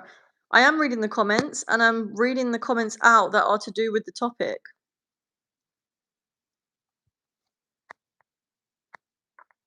That's why I said to you guys, please put comments that are in alignment with the topic.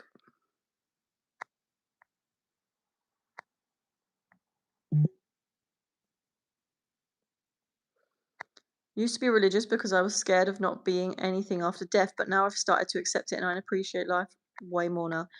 Look up near-death experience videos because there's a lot of research out there already and reports of people that have died and come back, and it's mind-blowing.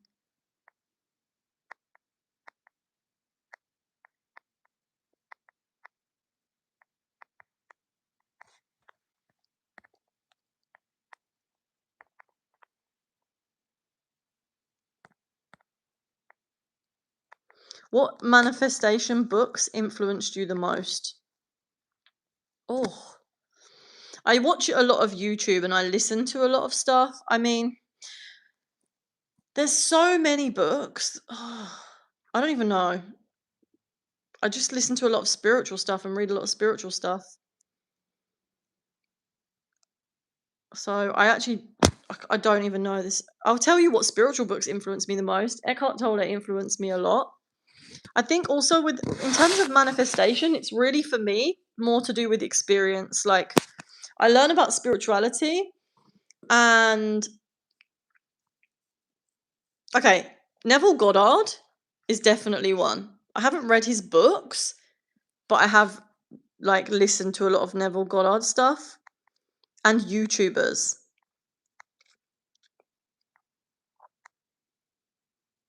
Till Swan is really good as well for manifestation stuff. What do you do for fun other than manifestation? I love to dance. I love to do yoga. I love to cook. I love to go on walks in nature, listen to music.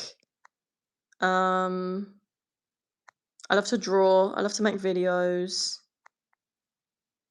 My favorite thing is to talk about spirituality. But, I like the other things too. We have to have balance.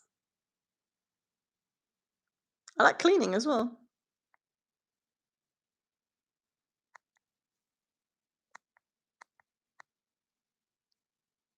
There was one yoga guru, he once said, when combined meditation with manifestation, it opens up a particular chakra and it basically helps you on self-improvement. I'm not sure what exactly it's called.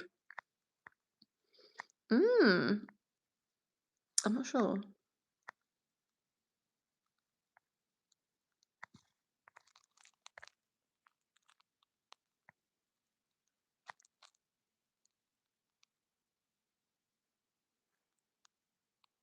Before I knew of Jesus or Christianity, I encountered him when I was a young boy. He came to me wearing a white robe with a gold sash, and his face shone with brilliance of light I could never explain. That's beautiful. I love Jesus. I've also had experiences with Jesus.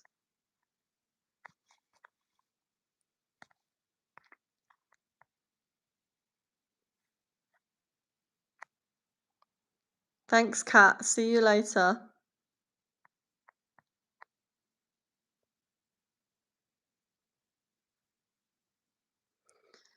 Upanishads. I don't have knowledge. The yoga guru that I met, he said, work on your meditation and manifestation. Manifest the positive sides, feel the energy. Yes.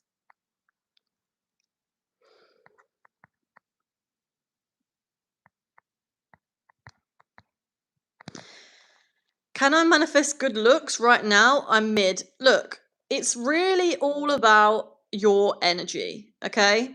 When you are radiating love from within, you will appear beautiful.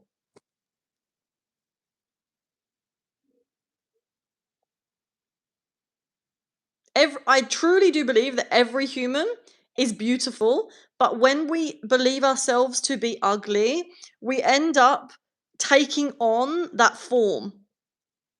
But when we really do believe I am love, I am exuding love, like I've been through it all myself, and I notice that when I am in this state of I am love, people are way more attracted to me.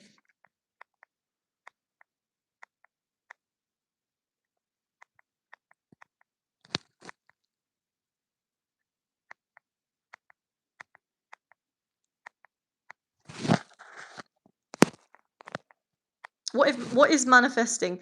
Manifesting is just, it's a consequence. It's like it's the effect of a cause. It's what's being manifested from past thoughts or actions or words.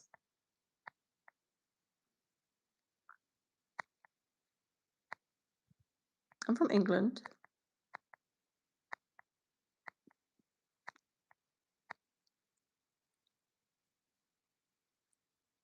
Manifesting also comes with action afterwards, or guessing the willpower of the thing you want. Yes, you have to take action.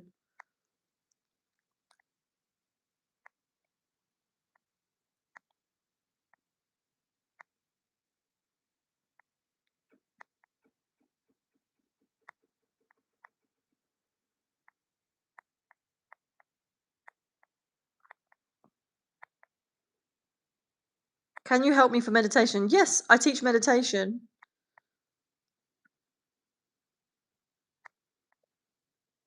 You can find my email address in the bio of my YouTube channel. I need to sort out a page where you can just get my newsletter, which I'm going to do soon. But yeah, I hold meditation classes, group and one-to-ones.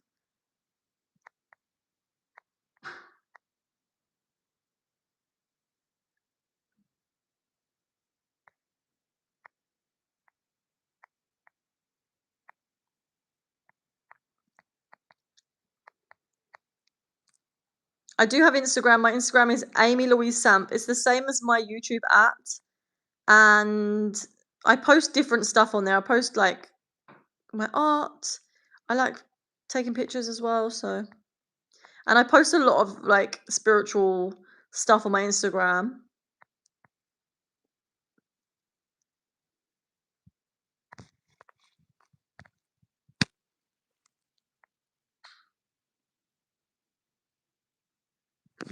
How can you increase power? Do I need to do anything, or it's just mental thing?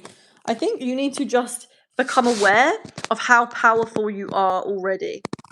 Every word you speak, every thought you have, every emotion that every action that you take has an influence, which means that you are very powerful. And when you trust and when you believe and you realize how powerful you are, you might be a little bit more conscious, or you might want to be a little bit more careful and vigilant with what you're thinking. Ask yourself, is this thought necessary? If it's not, allow it to be let go. Is this action necessary? Just know that everything you do is so powerful and impactful. Every thought you have, the thoughts you have are going to like, you're so powerful that the thoughts that you have are going to influence future generations. Just because your actions follow on from your thoughts, your words follow on from your thoughts. So make your internal world your priority. If you have a beautiful internal world, then your reality will start to reflect that. You'll start to attract people that see that in you. You won't even tolerate anyone that doesn't see that in you.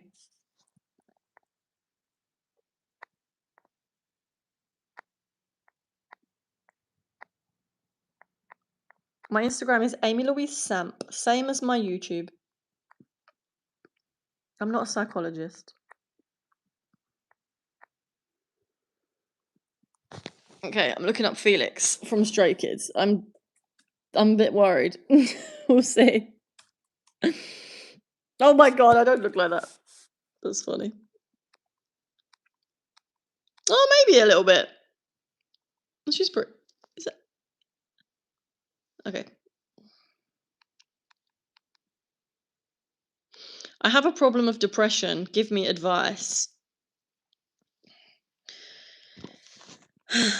Okay.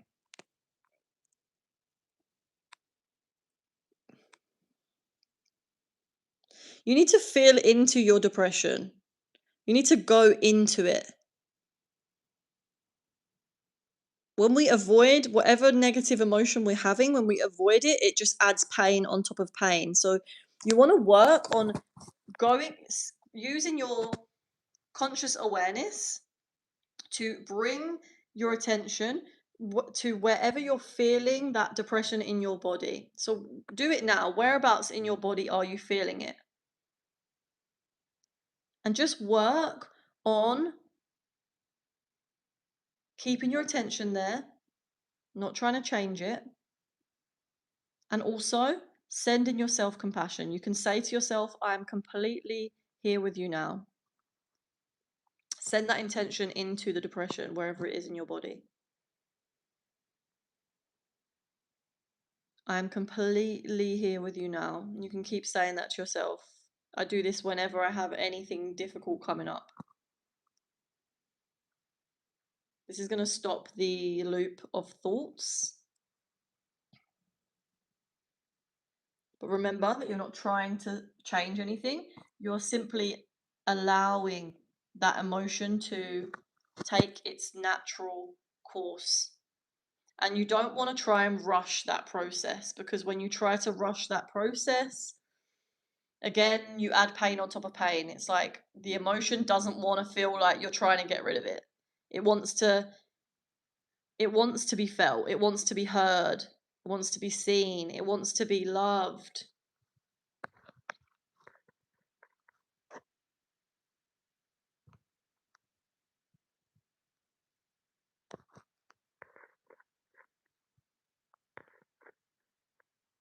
You might get some insights into what you need to do in order to feel better.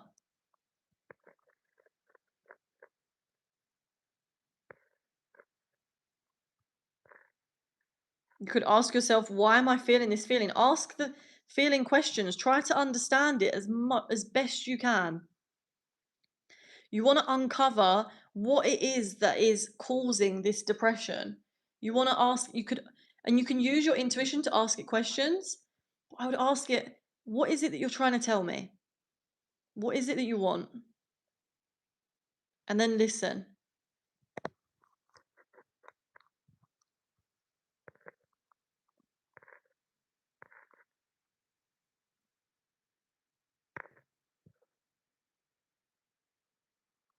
Bye, Venka. Thank you so much. Venkata? Readies? 7189. Thank you. See you soon. So how come my toxic, miserable friend attracts more baddies because he's too damn hot? He's attracting baddies that are willing to play out the patterns of toxicity with him.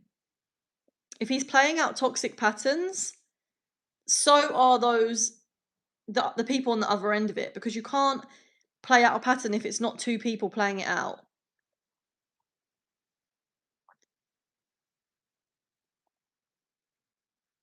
So those people that he's attracting are in some way allowing toxic patterns because they are lacking self-love in some way.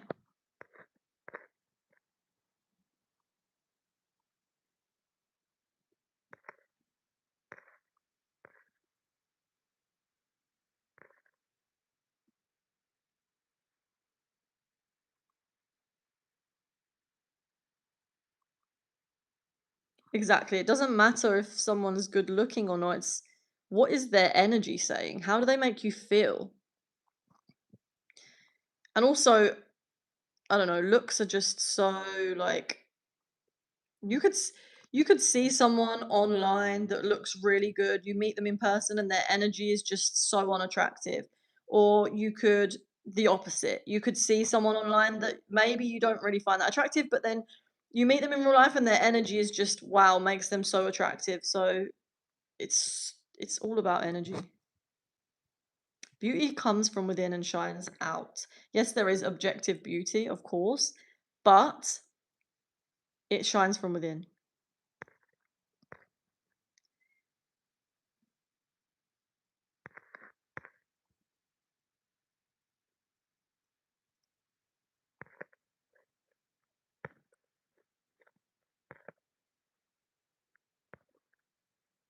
People that we attract into our lives are just a mirror of what patterns we have,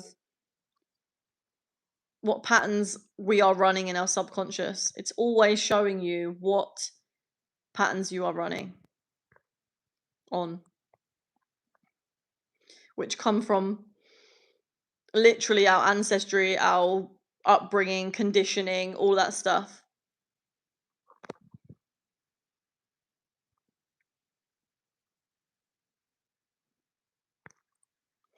He never pulled a high value woman. Instead, he attracts you. You know what I mean? But what's a high value woman? I always think I don't really like this term, high value women, because everyone has different values, right? So surely a high value woman to one man will be different to another man.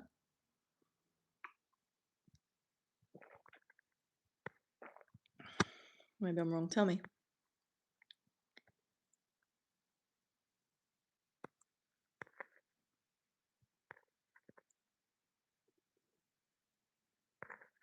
If you're confident and happy within yourself, you won't see comparison between yourself and other people. Yeah, and also when you realize that we're all the same thing. In essence, we are all the same thing. We are unique though. We come into this earth to be unique and to experience life through a unique prism. But at the core, we're all the same thing.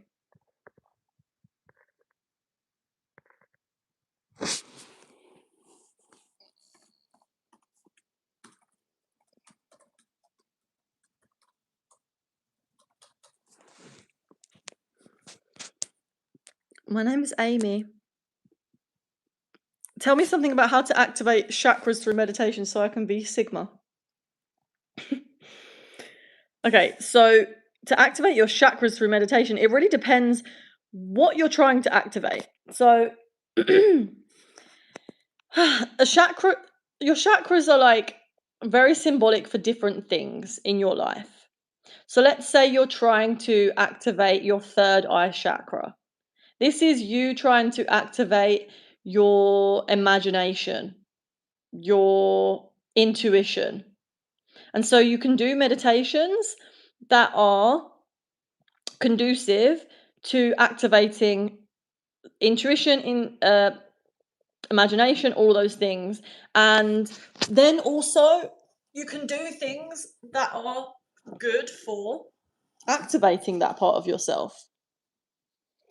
Or, for example, you've got different sounds that correspond to different chakras. So you've got like, if you know about like sound bowls and stuff, crystal sound bowls, all the different notes, and I believe probably on the musical scale, all the different notes, they are going to activate different chakras.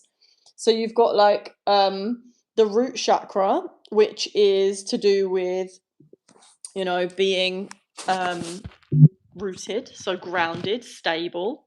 And there are meditations that you can do to activate that chakra, like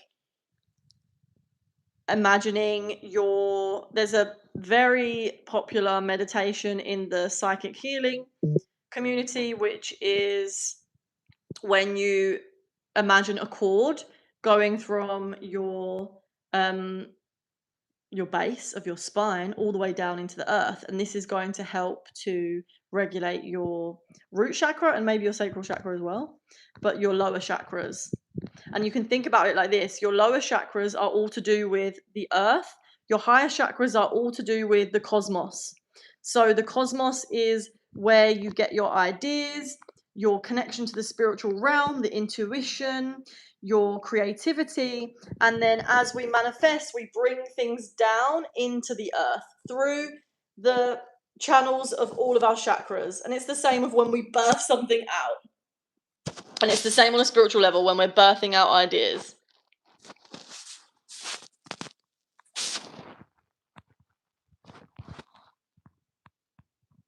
Same thing with the heart chakra. If you want to activate the heart chakra, there's meditations that you can do. There's a very powerful meditation which is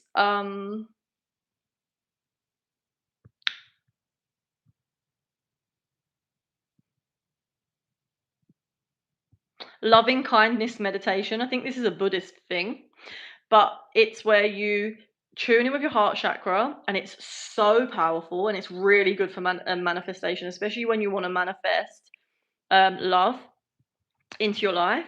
Is you want to really connect with the heart chakra. Imagine light and warmth and all of them good feelings in your heart chakra.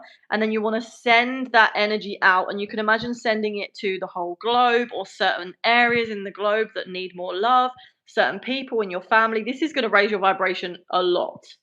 And that's going to activate that chakra. My name is Amy. Can you guys not see my name? Should be.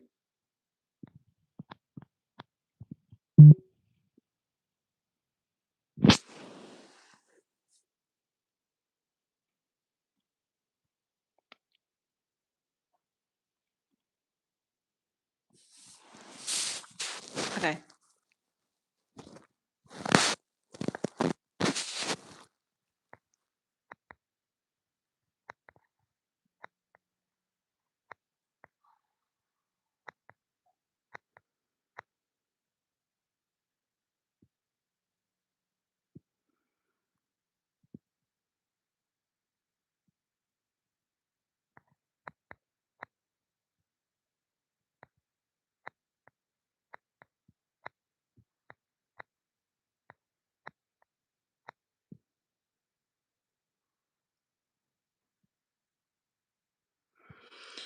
Here's a very challenging one. If the goal of meditation is to observe thoughts without identifying with them, who is the observer? I think that's like one of the best realizations that we can have when we're doing meditation, is to realize that we're not our thoughts and we are the one observing the consciousness behind the thought.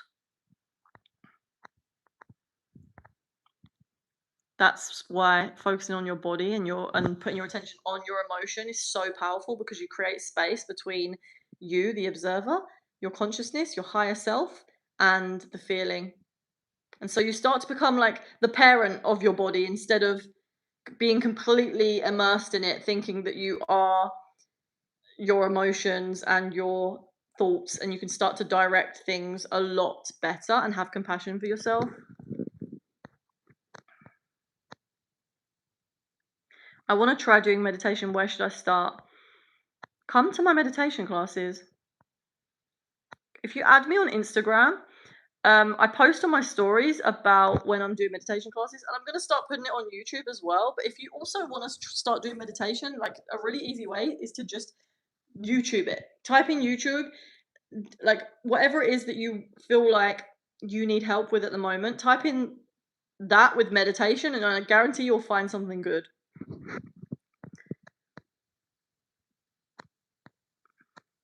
There is so many people posting meditations on YouTube. But you can also just start by focusing on your breath. Focus on the sound of your breath. Focus on the sounds of nature. Bring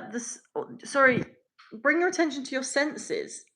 Your senses are the gateway to your internal spiritual realm. It's the surface of your internal realm.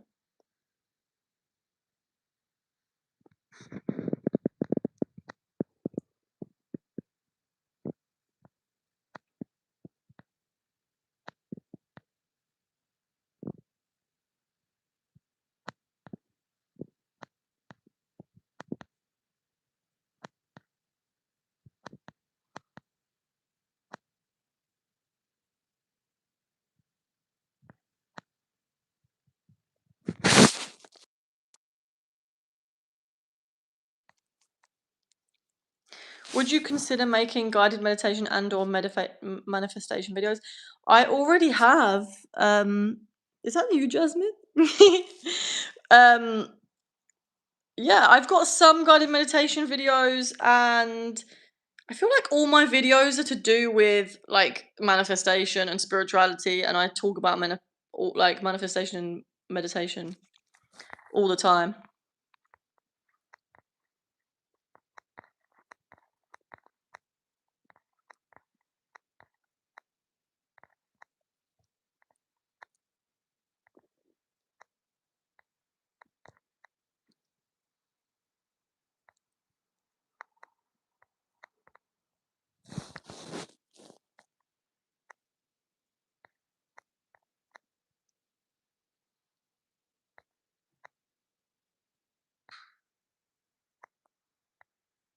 A chakra is an energy center. It's like a vortex of energy.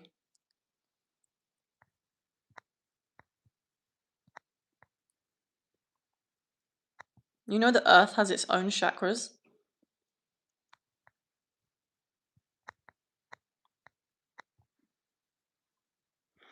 Where did you get all this knowledge? Is it from books, or do you have a mentor?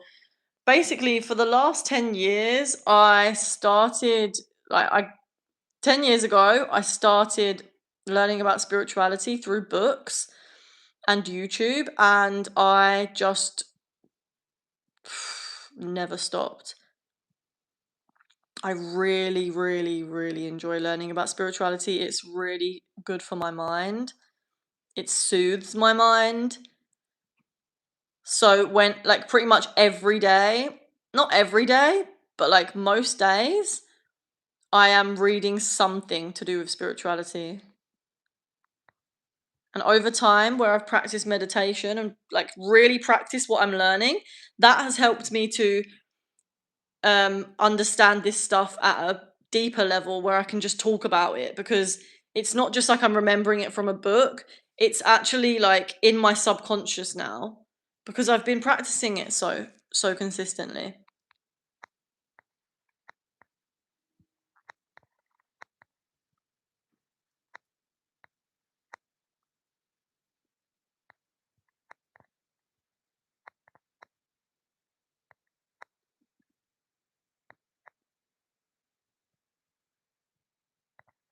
Do you know light language? I mean, light language is just a frequency of it's a frequency. I think what people are doing is they're just like one thing I want to say is we're all constantly channeling all the time. We're all constantly channeling some energy. But and light language is a form of channeling, so it's just a form of channeling an energy. So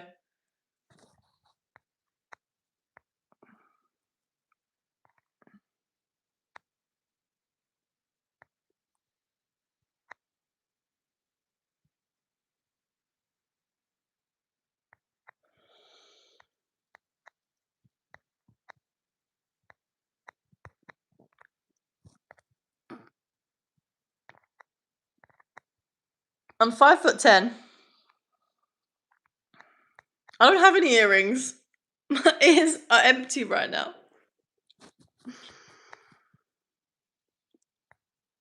Hey Daniel. I like that. Hello sunshine. My toenail is green. Huh?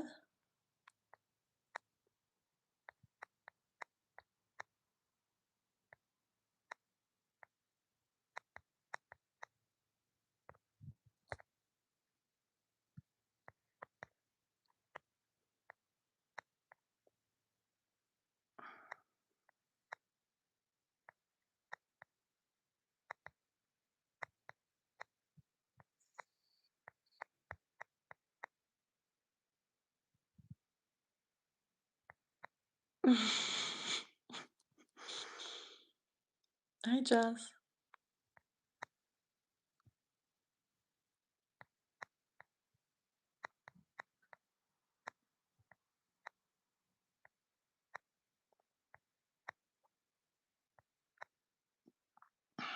I love the ones you do in the moon ceremonies. Do you mean the meditations? Oh, okay, guys. Who wants me to take you through a meditation before the end of this live? Thing is, I have so much energy and I could just talk about this stuff forever. It literally gives me energy to talk about this stuff. I've been looking forward to this all day.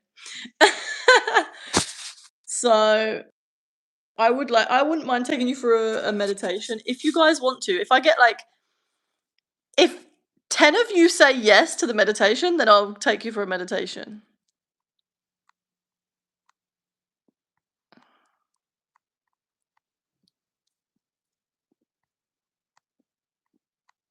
Are manifestations the same with twins? What does that mean? I don't get it.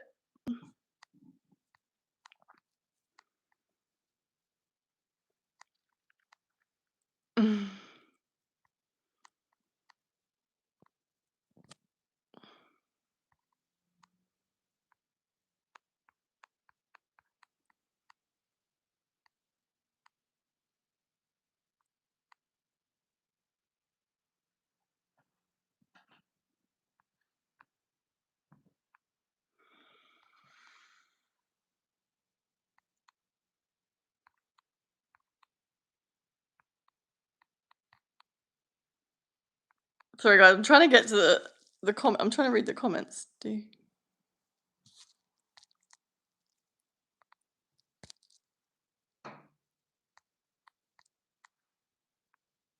Okay, wait, we have some yeses. 1, 2, 3, 4, 5, 6, 7, 8, 9. Hang on. We need one more yes to the meditation, and then I'll do it.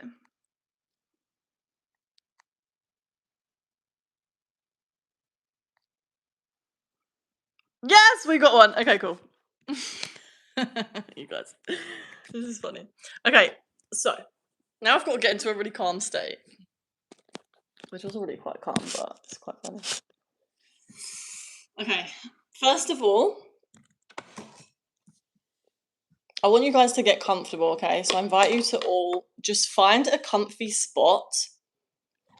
Ideally, you want your back to be straight, okay? It's really helpful to have a straight back because we want to stay alert as possible. We don't want to fall asleep.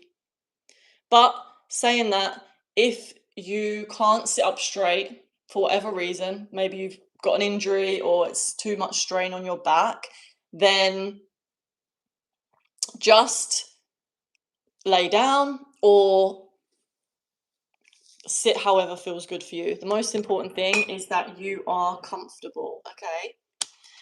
And I'm going to bring you into a meditation that is, the purpose is we're going to get you into a really relaxed state, bring you down into the body and quiet down the mind. And then I'm going to connect you with your intuition. Okay? We're going to see what comes through. Maybe there's some messages that need to come through. So, I'm going to invite you to close down your eyes. Take a deep breath. And we're just going to start by bringing our attention to the breath, breathing in through the nose and out through the mouth.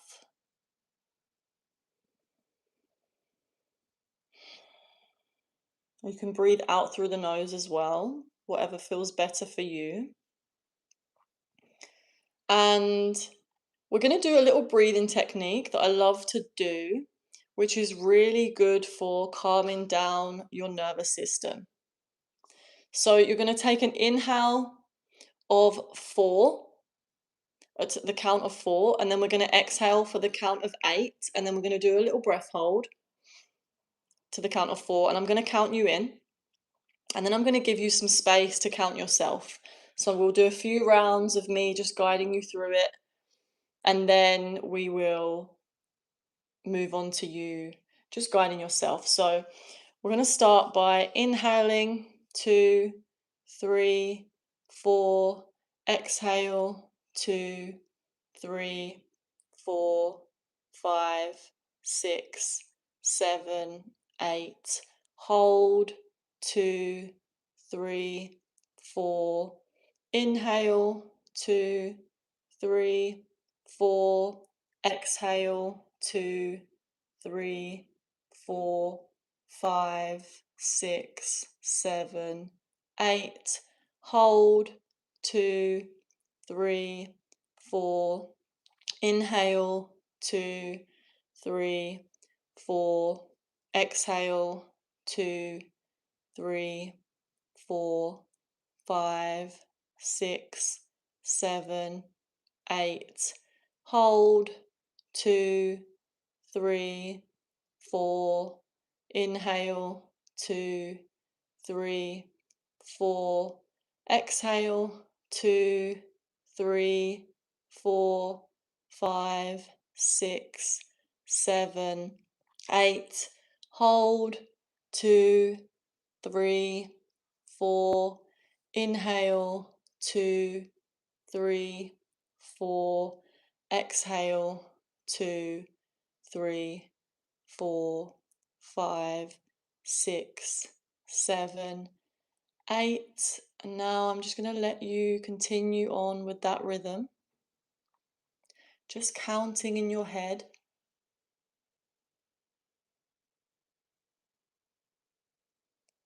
Feeling your body relax with your extended exhale.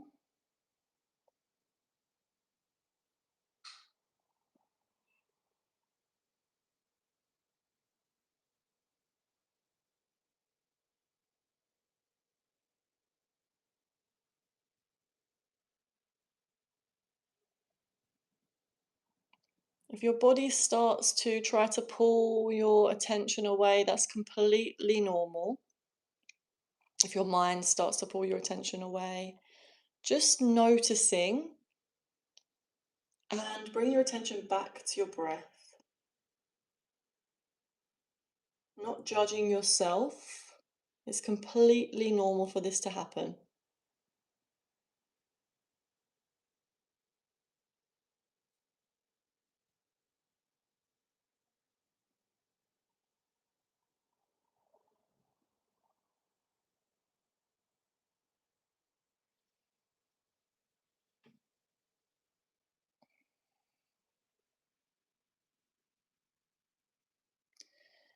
And now I'm going to invite you to just allow your breath to take its natural breathing pattern, its natural rhythm. Just allowing yourself to go back, let go of those counts. Just notice the breath with your attention, maybe just deepening the breath a little bit, noticing the air flowing in through your nostrils, down your throat, into the belly, noticing the belly expand with your inhale, and then just noticing your whole body relax with your exhale.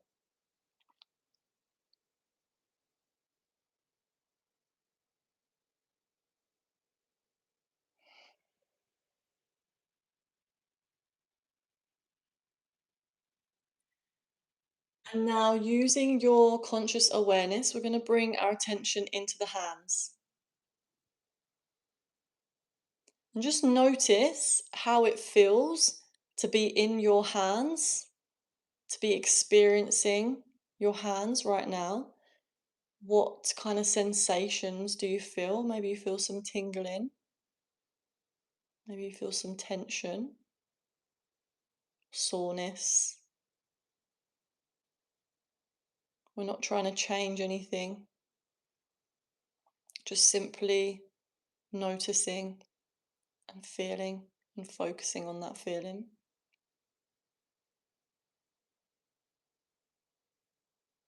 And we're just going to do a little body scan, and we're going to just take our attention through the body just to check in.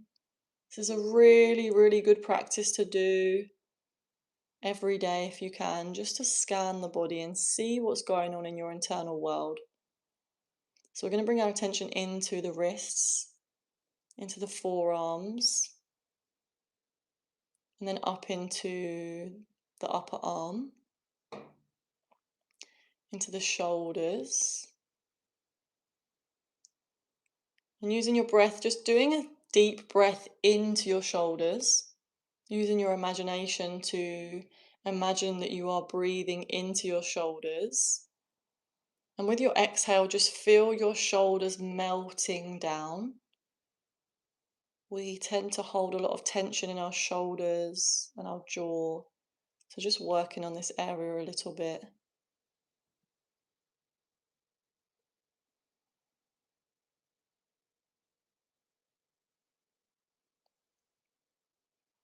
Now bringing your attention up into your neck, your jaw.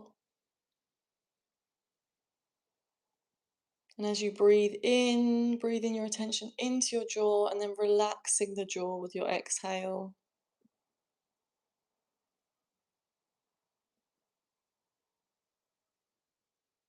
Again, if you notice any thoughts coming in and out, just let them pass like clouds floating in the sky.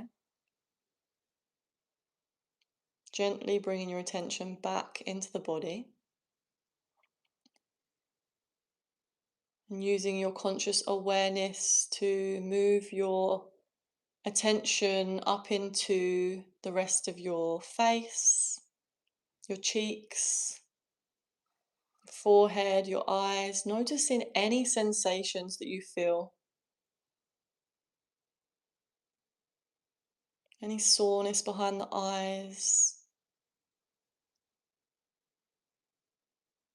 And just allowing that soreness to just melt away as you relax.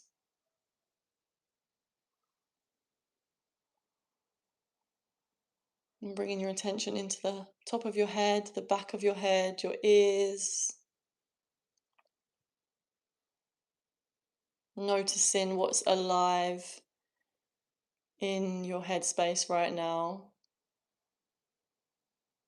your physical headspace.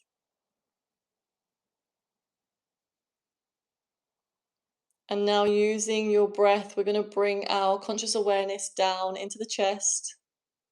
We're just going to move on to the rest of our body, noticing how it feels in our chest, our back, and our torso. Is there any feelings that you notice?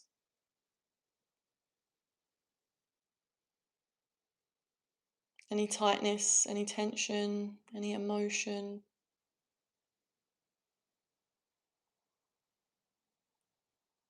Anything that wants your attention right now, just gently put your awareness on it.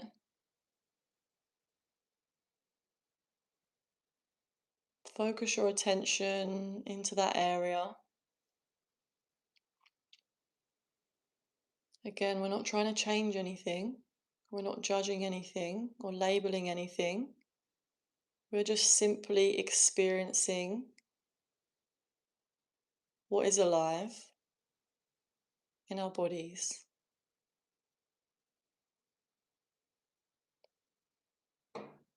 And now moving down to the lower half of the body, bringing your attention into your bum, your pelvis, the top of your thighs, moving into the knees, the lower legs,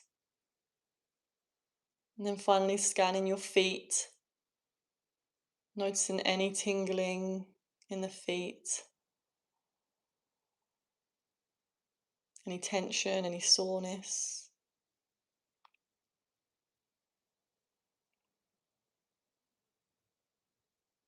And now using your breath, I invite you to bring your conscious awareness to the entire energy field of your body. All at once, just noticing how it feels to be inside your body right now.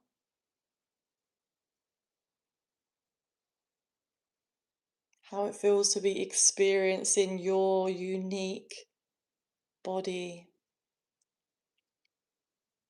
Is there any areas that are particularly tense?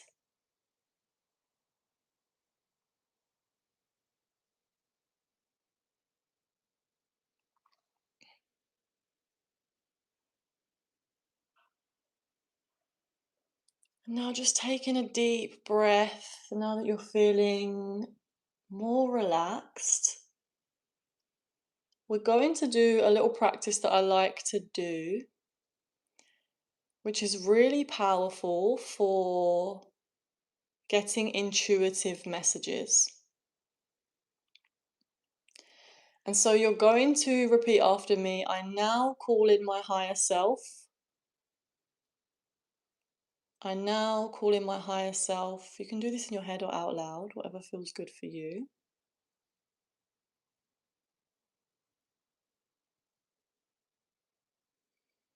And now you can repeat after me. What message does my higher self have for me right now? And then whatever message bubbles up first, allow that message to come up. We're not trying to force an answer. We're not trying to search for an answer. We're just allowing whatever answer comes up to come up. And maybe it doesn't come up straight away. Maybe it comes up throughout your day, afterwards. Maybe it's something you want to contemplate. But usually the intuition is a pretty instant message. So I'm going to give you some time, but just repeating, what does my higher self want me to know right now? Or what does my intuition want me to know right now? Just listen.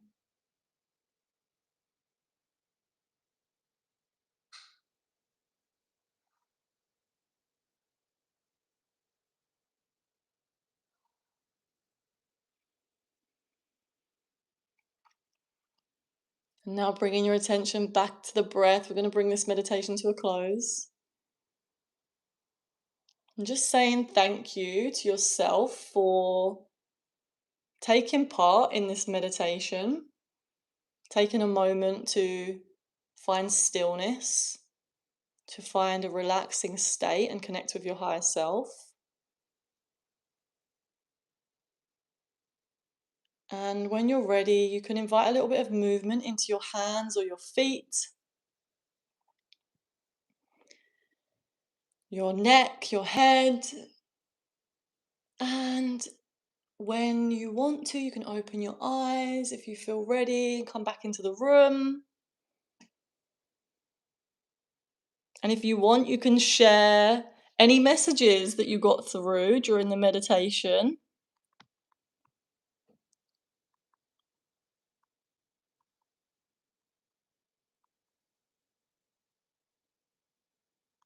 How did it feel for you? How do you feel now compared to the beginning of the meditation?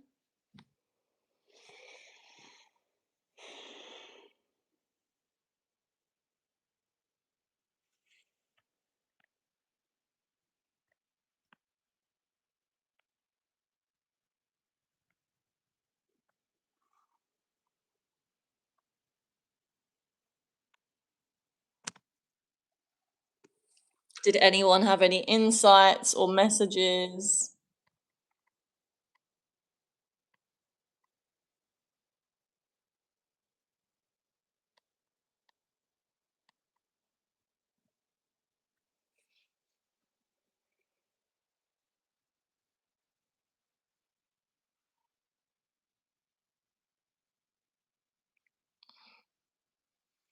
Or maybe some difficult things came up, and that's completely fine as well. We're not trying to, change that. Just allow it to be. Do you know what's funny is like after the meditation, I'm like, wow, the chat's really slowed down. Everyone's too chill.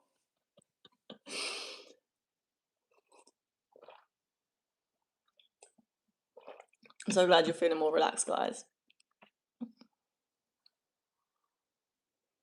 I know, it's like everyone just smoked a joint or something.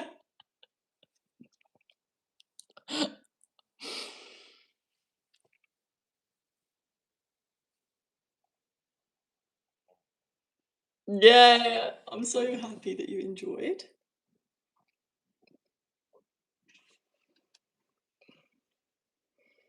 Thanks, Jasmine. Appreciate you.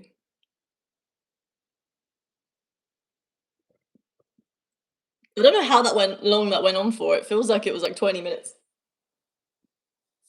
I hope I didn't rush through it too much.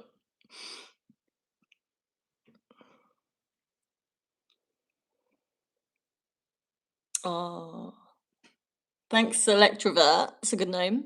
I'm glad you enjoyed. Thank you, Amy, for another inspirational stream. Thank you, Terry. You're welcome, my love.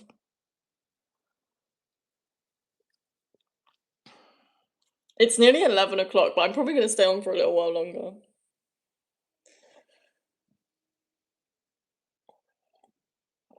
Maybe. Everyone's just so relaxed, though. I feel like I can feel the energy has shifted since we did that meditation. It was kind of crazy before. It was kind of like chaotic, and now it's like, whoa, beautiful.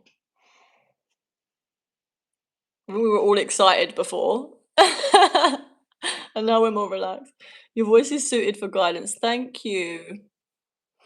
I guess the universe gave me the voice that was suited for guidance so that I could do this. Or I chose to come into this body so that I could do this. Felt something which I can't say. Did anyone get any intuitive messages from their intuition that they want to share? Of course, I don't, like, no pressure. Mine again was like, my intuition was just like, yay, keep going. Like, my intuition is just like encouraging me, You're on the right path kind of vibes.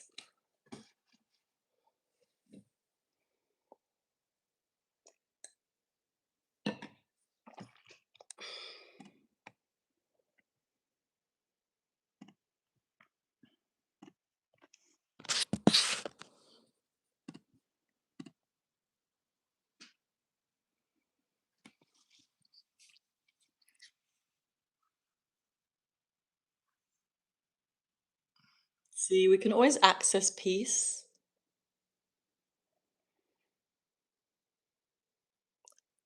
I'm gonna head off. Enjoy your evening. Speak soon. Bye, Jazz. Love you.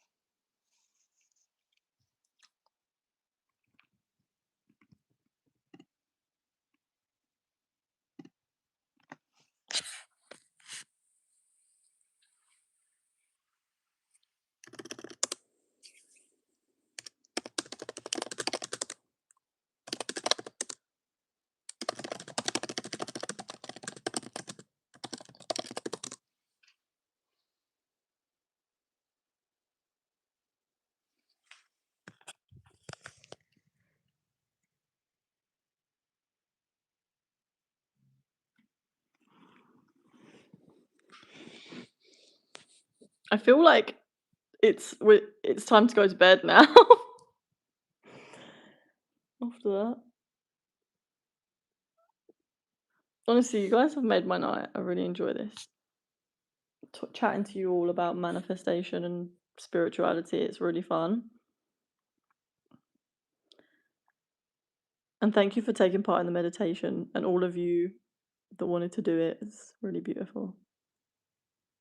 Maybe one day we'll do like even an in-person event. I'm hoping to do in-person events. Well, not hoping, it's gonna happen. We're manifesting it. In-person events at some point. And also, guys, I do like full ceremonies and manifestation classes. So keep an eye out on my socials for those events because they're really fun. Get to actually talk to each other if you want.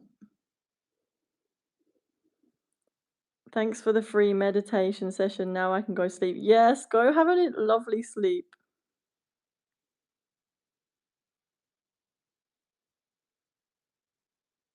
One cool thing about me is 1 year in middle school, I had 115 absences. Wow, never seen Golden Ocean in the same time. I don't get it.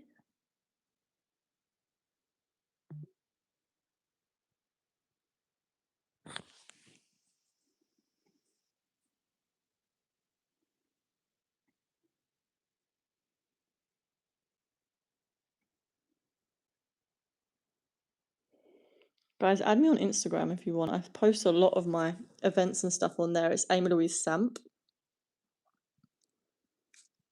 Bye, Time and Tide. Have a lovely evening.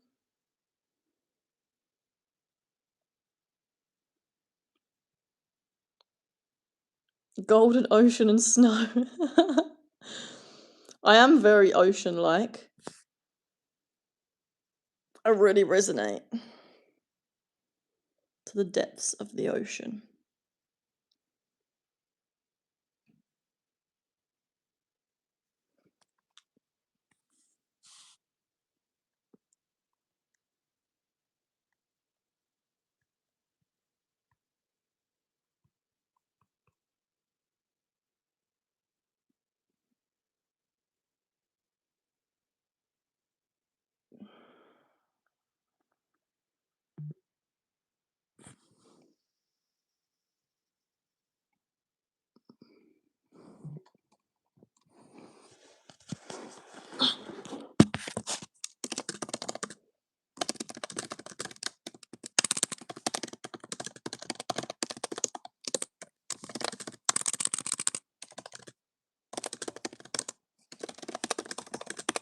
Sorry, guys.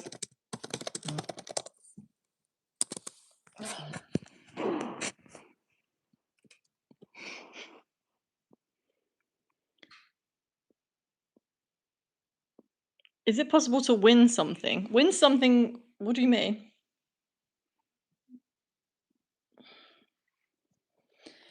Okay, guys, I am going to go probably at 11. So if you have any more questions before I leave, then let me know.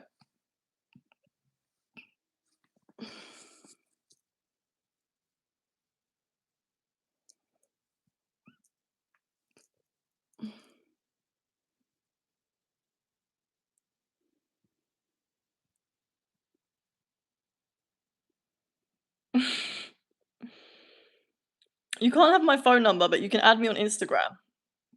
And then you'll be able to see all of my spiritual posts. It's the same as my YouTube account. Amy Louise Samp.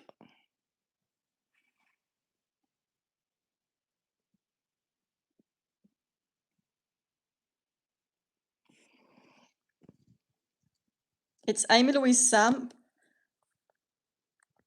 Why can't I comment on this? Am I doing something wrong, or is that just the nature of YouTube Live? I don't understand. I wish I could comment.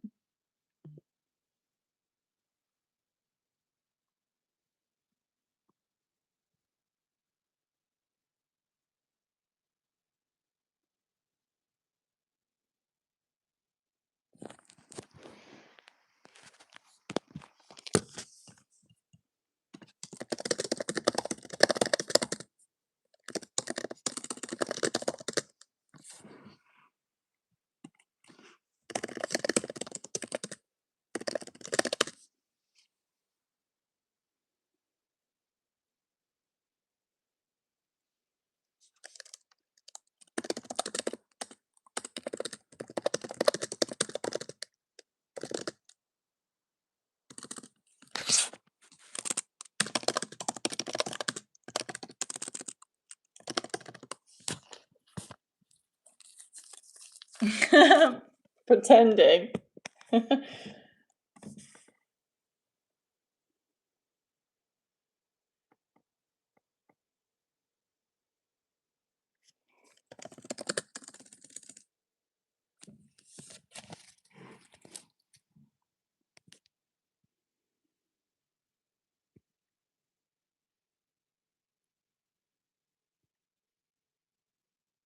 Hi, Roddy.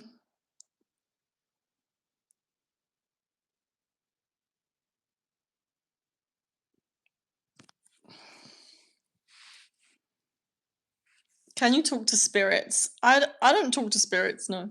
Not ghosts. I mean, like, I definitely, like, communicate with my past dog.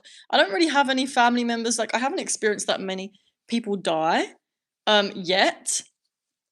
So, I guess when I do, then I'll probably start speaking to them. But at the moment, no, I don't really connect with them apart from my dogs. But I do believe it.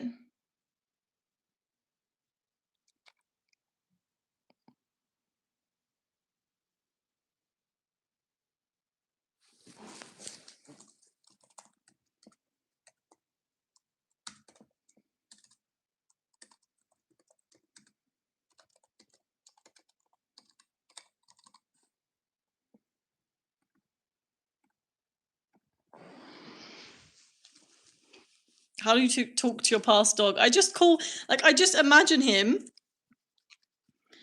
and then I feel like he shows up in my mind so easy. I feel like he runs over to me and he's like, "Finally, you thought of me. It's been months." And then he licks me like he would in real life. He gets so excited. I can see it now. Like, he's literally like, "Yay! She's talking to me. She's talking about me."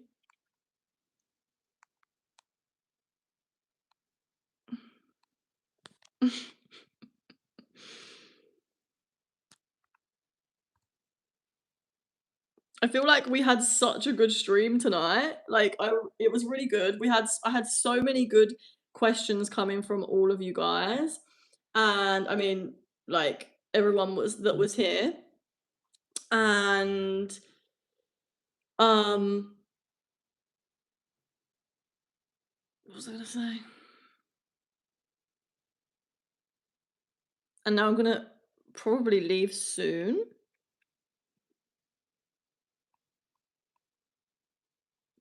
Can I play music? I don't think I should play music right now.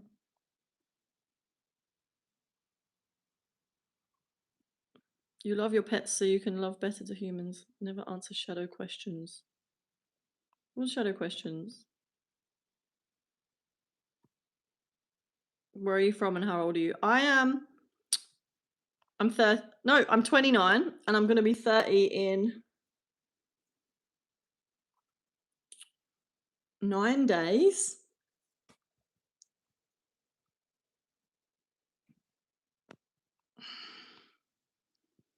And I'm from England.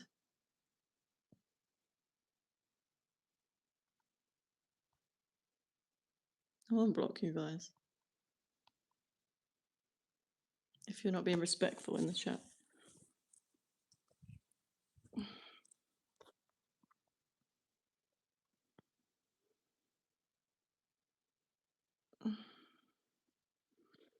How old are you, Selectrovert, and where are you from, though?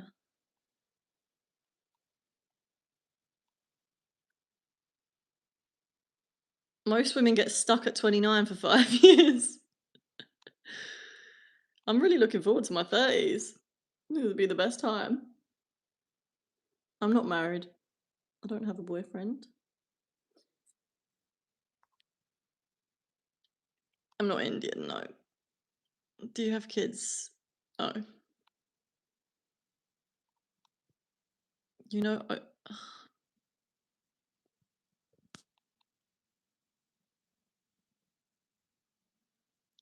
I've just come from an ironing channel.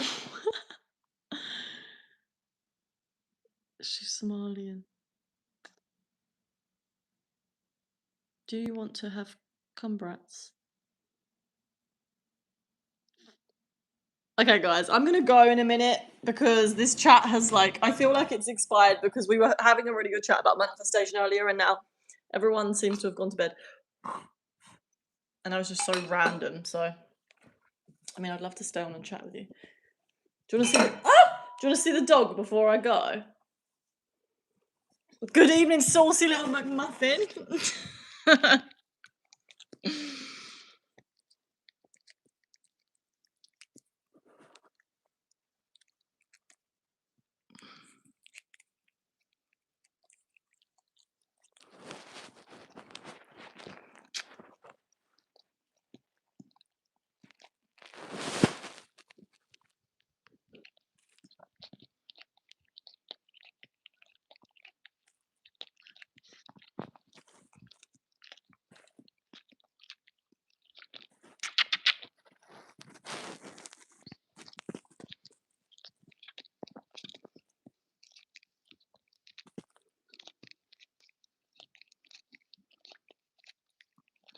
She just keeps looking.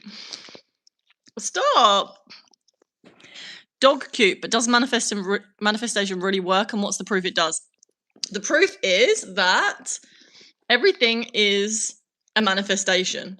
Everything in existence is a manifestation. It's just what are we manifesting with? What kind of energy? What are we focused on? Like our thoughts, our words, our actions, they're all creating something.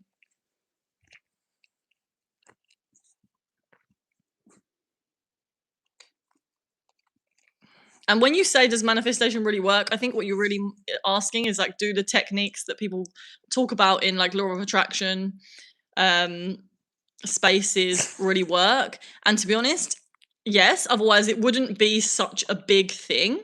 It wouldn't have even be going on for this long, people talking about it and getting so much hype around it if it didn't work, for one. And also, you just have to experience it yourself in order to increase your trust to the processes, and that's how you're going to really get the results that you want. You have to practice what people are teaching when it comes to manifestation.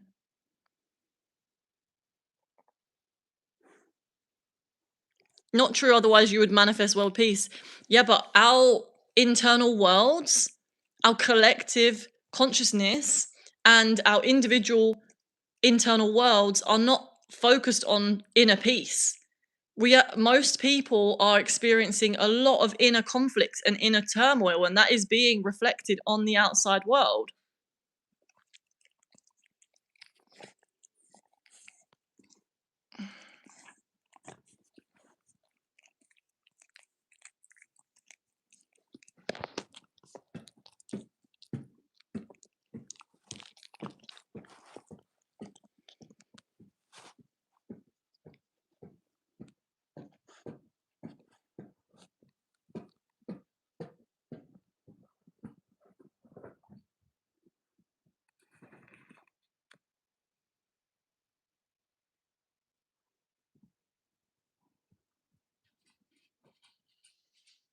Do you believe in life after death? Yes. I believe that we leave our bodies and it feels like we are exiting a very small space, and we become very expansive, and we are able to experience life without the body. And if you watch near-death experience videos or just research near-death experience accounts, there are tens of thousands of humans that have died, experienced the other side, and then come back to life. And there's so much evidence at this point to show that we never die. Our consciousness never dies. How do you manifest something you want in life? Okay, so once you've figured out what you want, I spoke about this so much tonight, and I feel like I'm getting tired, but I'll do a little bit more and then I'll go to bed, okay? It depends what you want as well, but you have to basically remove any resistance that you have to what it is that you are wanting.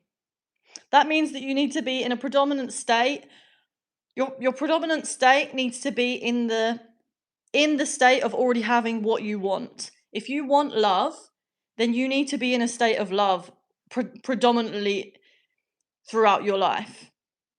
You need to already feel like you you need to believe that love is infinite and you are a channel and source of that love. And you will manifest more love. You will become an attract. You have to remove the resistance. Anything that is contradicting that. This is thoughts. Any thoughts that are contradicting the belief that I am love are going to push love away. Or it's going to um mess with you finding love in some way. When you believe love, when you believe you are love, when you believe I am, like, this is the kind of thing that I'll write in my gratitude journal every day. I am the one that is always loved. I got that one from Neville Goddard. I am the one that is always loved. I'm a source of love. Um, I am the one that is always adored, and we all are. We all have this essence. And when we believe that, we won't tolerate anything that does not reflect that belief. Anything that contradicts that belief, we will not tolerate it. And so it instantly, like, narrows down every single person that is not giving you actual love. You're not going to tolerate those people in your life anymore. And so when someone does come, eventually, that is reflecting your belief about yourself, which is, oh, I don't know.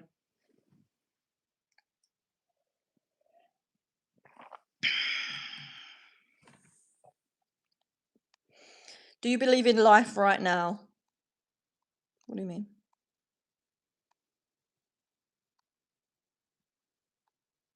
My favorite color right now is probably green. I don't know. I, I have a hard time picking favorites of anything, but I really like green right now. But I also like pink a lot.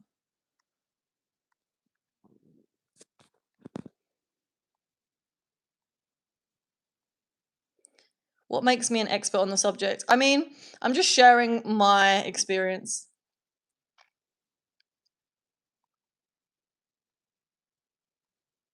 I have a lot of loving relationships in my life, and I notice the more that I believe that I am love, it is reflected in so many different ways. Does journaling help in your experience? Yes, I've been journaling since 2011. That's what I think that's how my spiritual practice began. I didn't even know I was spiritual then. I didn't like actually like start learning about spirituality until I was about 20 years old, but I was journaling from, I don't know how old I was, like younger, I guess 12 years old, or maybe I don't know how old you are how old I was in 2011. If I'm 29 now, how old was I in 2011?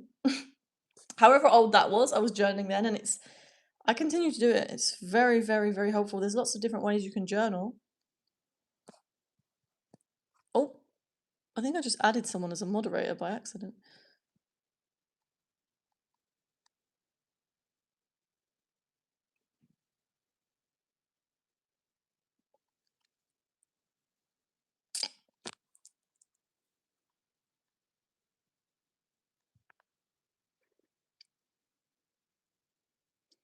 If reincarnation is true, then I want to come back as your husband.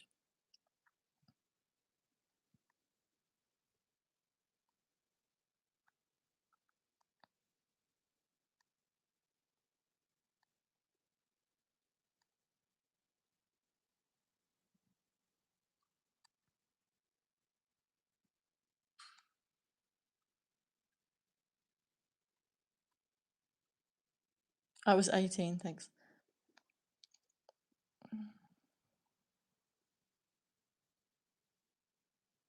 Hi, I'm Stacey. My crush left after just a day because he tried to control what I wore, and even after a year and 8 months, I'm still struggling to move on. Any advice? My only advice would be, and this is because I'm only going off this small message that you're giving me. If we were to speak like one to one, then I would go through it with you a lot deeper. But my advice would be to really feel into your body and have compassion for what you're going through. Have compassion for whatever this situation is triggering in you. Feel it. Tell yourself, I'm completely here with you now.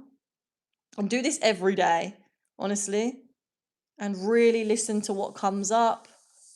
Just noticing. You're not trying to get yourself to move on or force yourself to move on quicker than you have to. Sorry, quicker than the natural process. You just want to be with yourself as it's happening. And then that will speed up the process, even though you're not trying to speed up the process. As soon as you try to speed up the process, it actually puts your body in a state of resistance. You're at the moment you're in this state of you're experiencing challenging emotions coming up, and you need to allow to what the truth of what's going on inside is, and have compassion for yourself.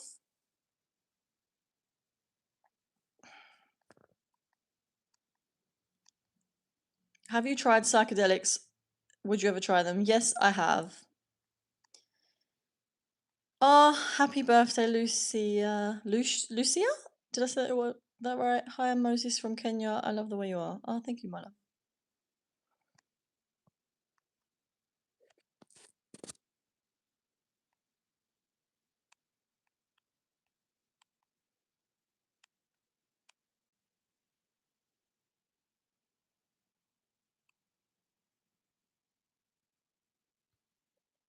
Okay, I'm gonna go now, guys. It was lovely chatting with you and hanging out with you. I'm doing 30 days of live. Look, it's 111. How funny. Right on time. I'm doing 30 days of live, so I'm going to be back on tomorrow, and I will see you for day 8 of 30 days. It might be day 9. I don't know which day. 8. I'm losing track. Bye, everyone. Goodbye, my darling. Have a lovely evening. Oh, should we say a little prayer before we go? Okay, dear God, universe, source, whatever you want to call it, thank you for another beautiful day on earth. Thank you for bringing us together to connect on this weird world of the internet. Thank you for the chance to experience life in this body for another day, to learn more about myself and the universe. And thank you for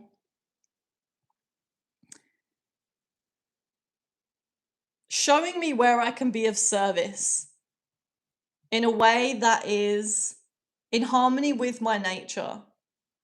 And please continue to show me how I can be of service to the rest of the world in a way that is in harmony with my nature every single day, so that I can bless any human being that I come into contact with, any animal, any plant. And may I be reminded that I am a source of love. Love is infinite, and I am a channel for it. May I be reminded that I am always loved, always adored, always wanted, always seen, and I will accept nothing less than that. Amen.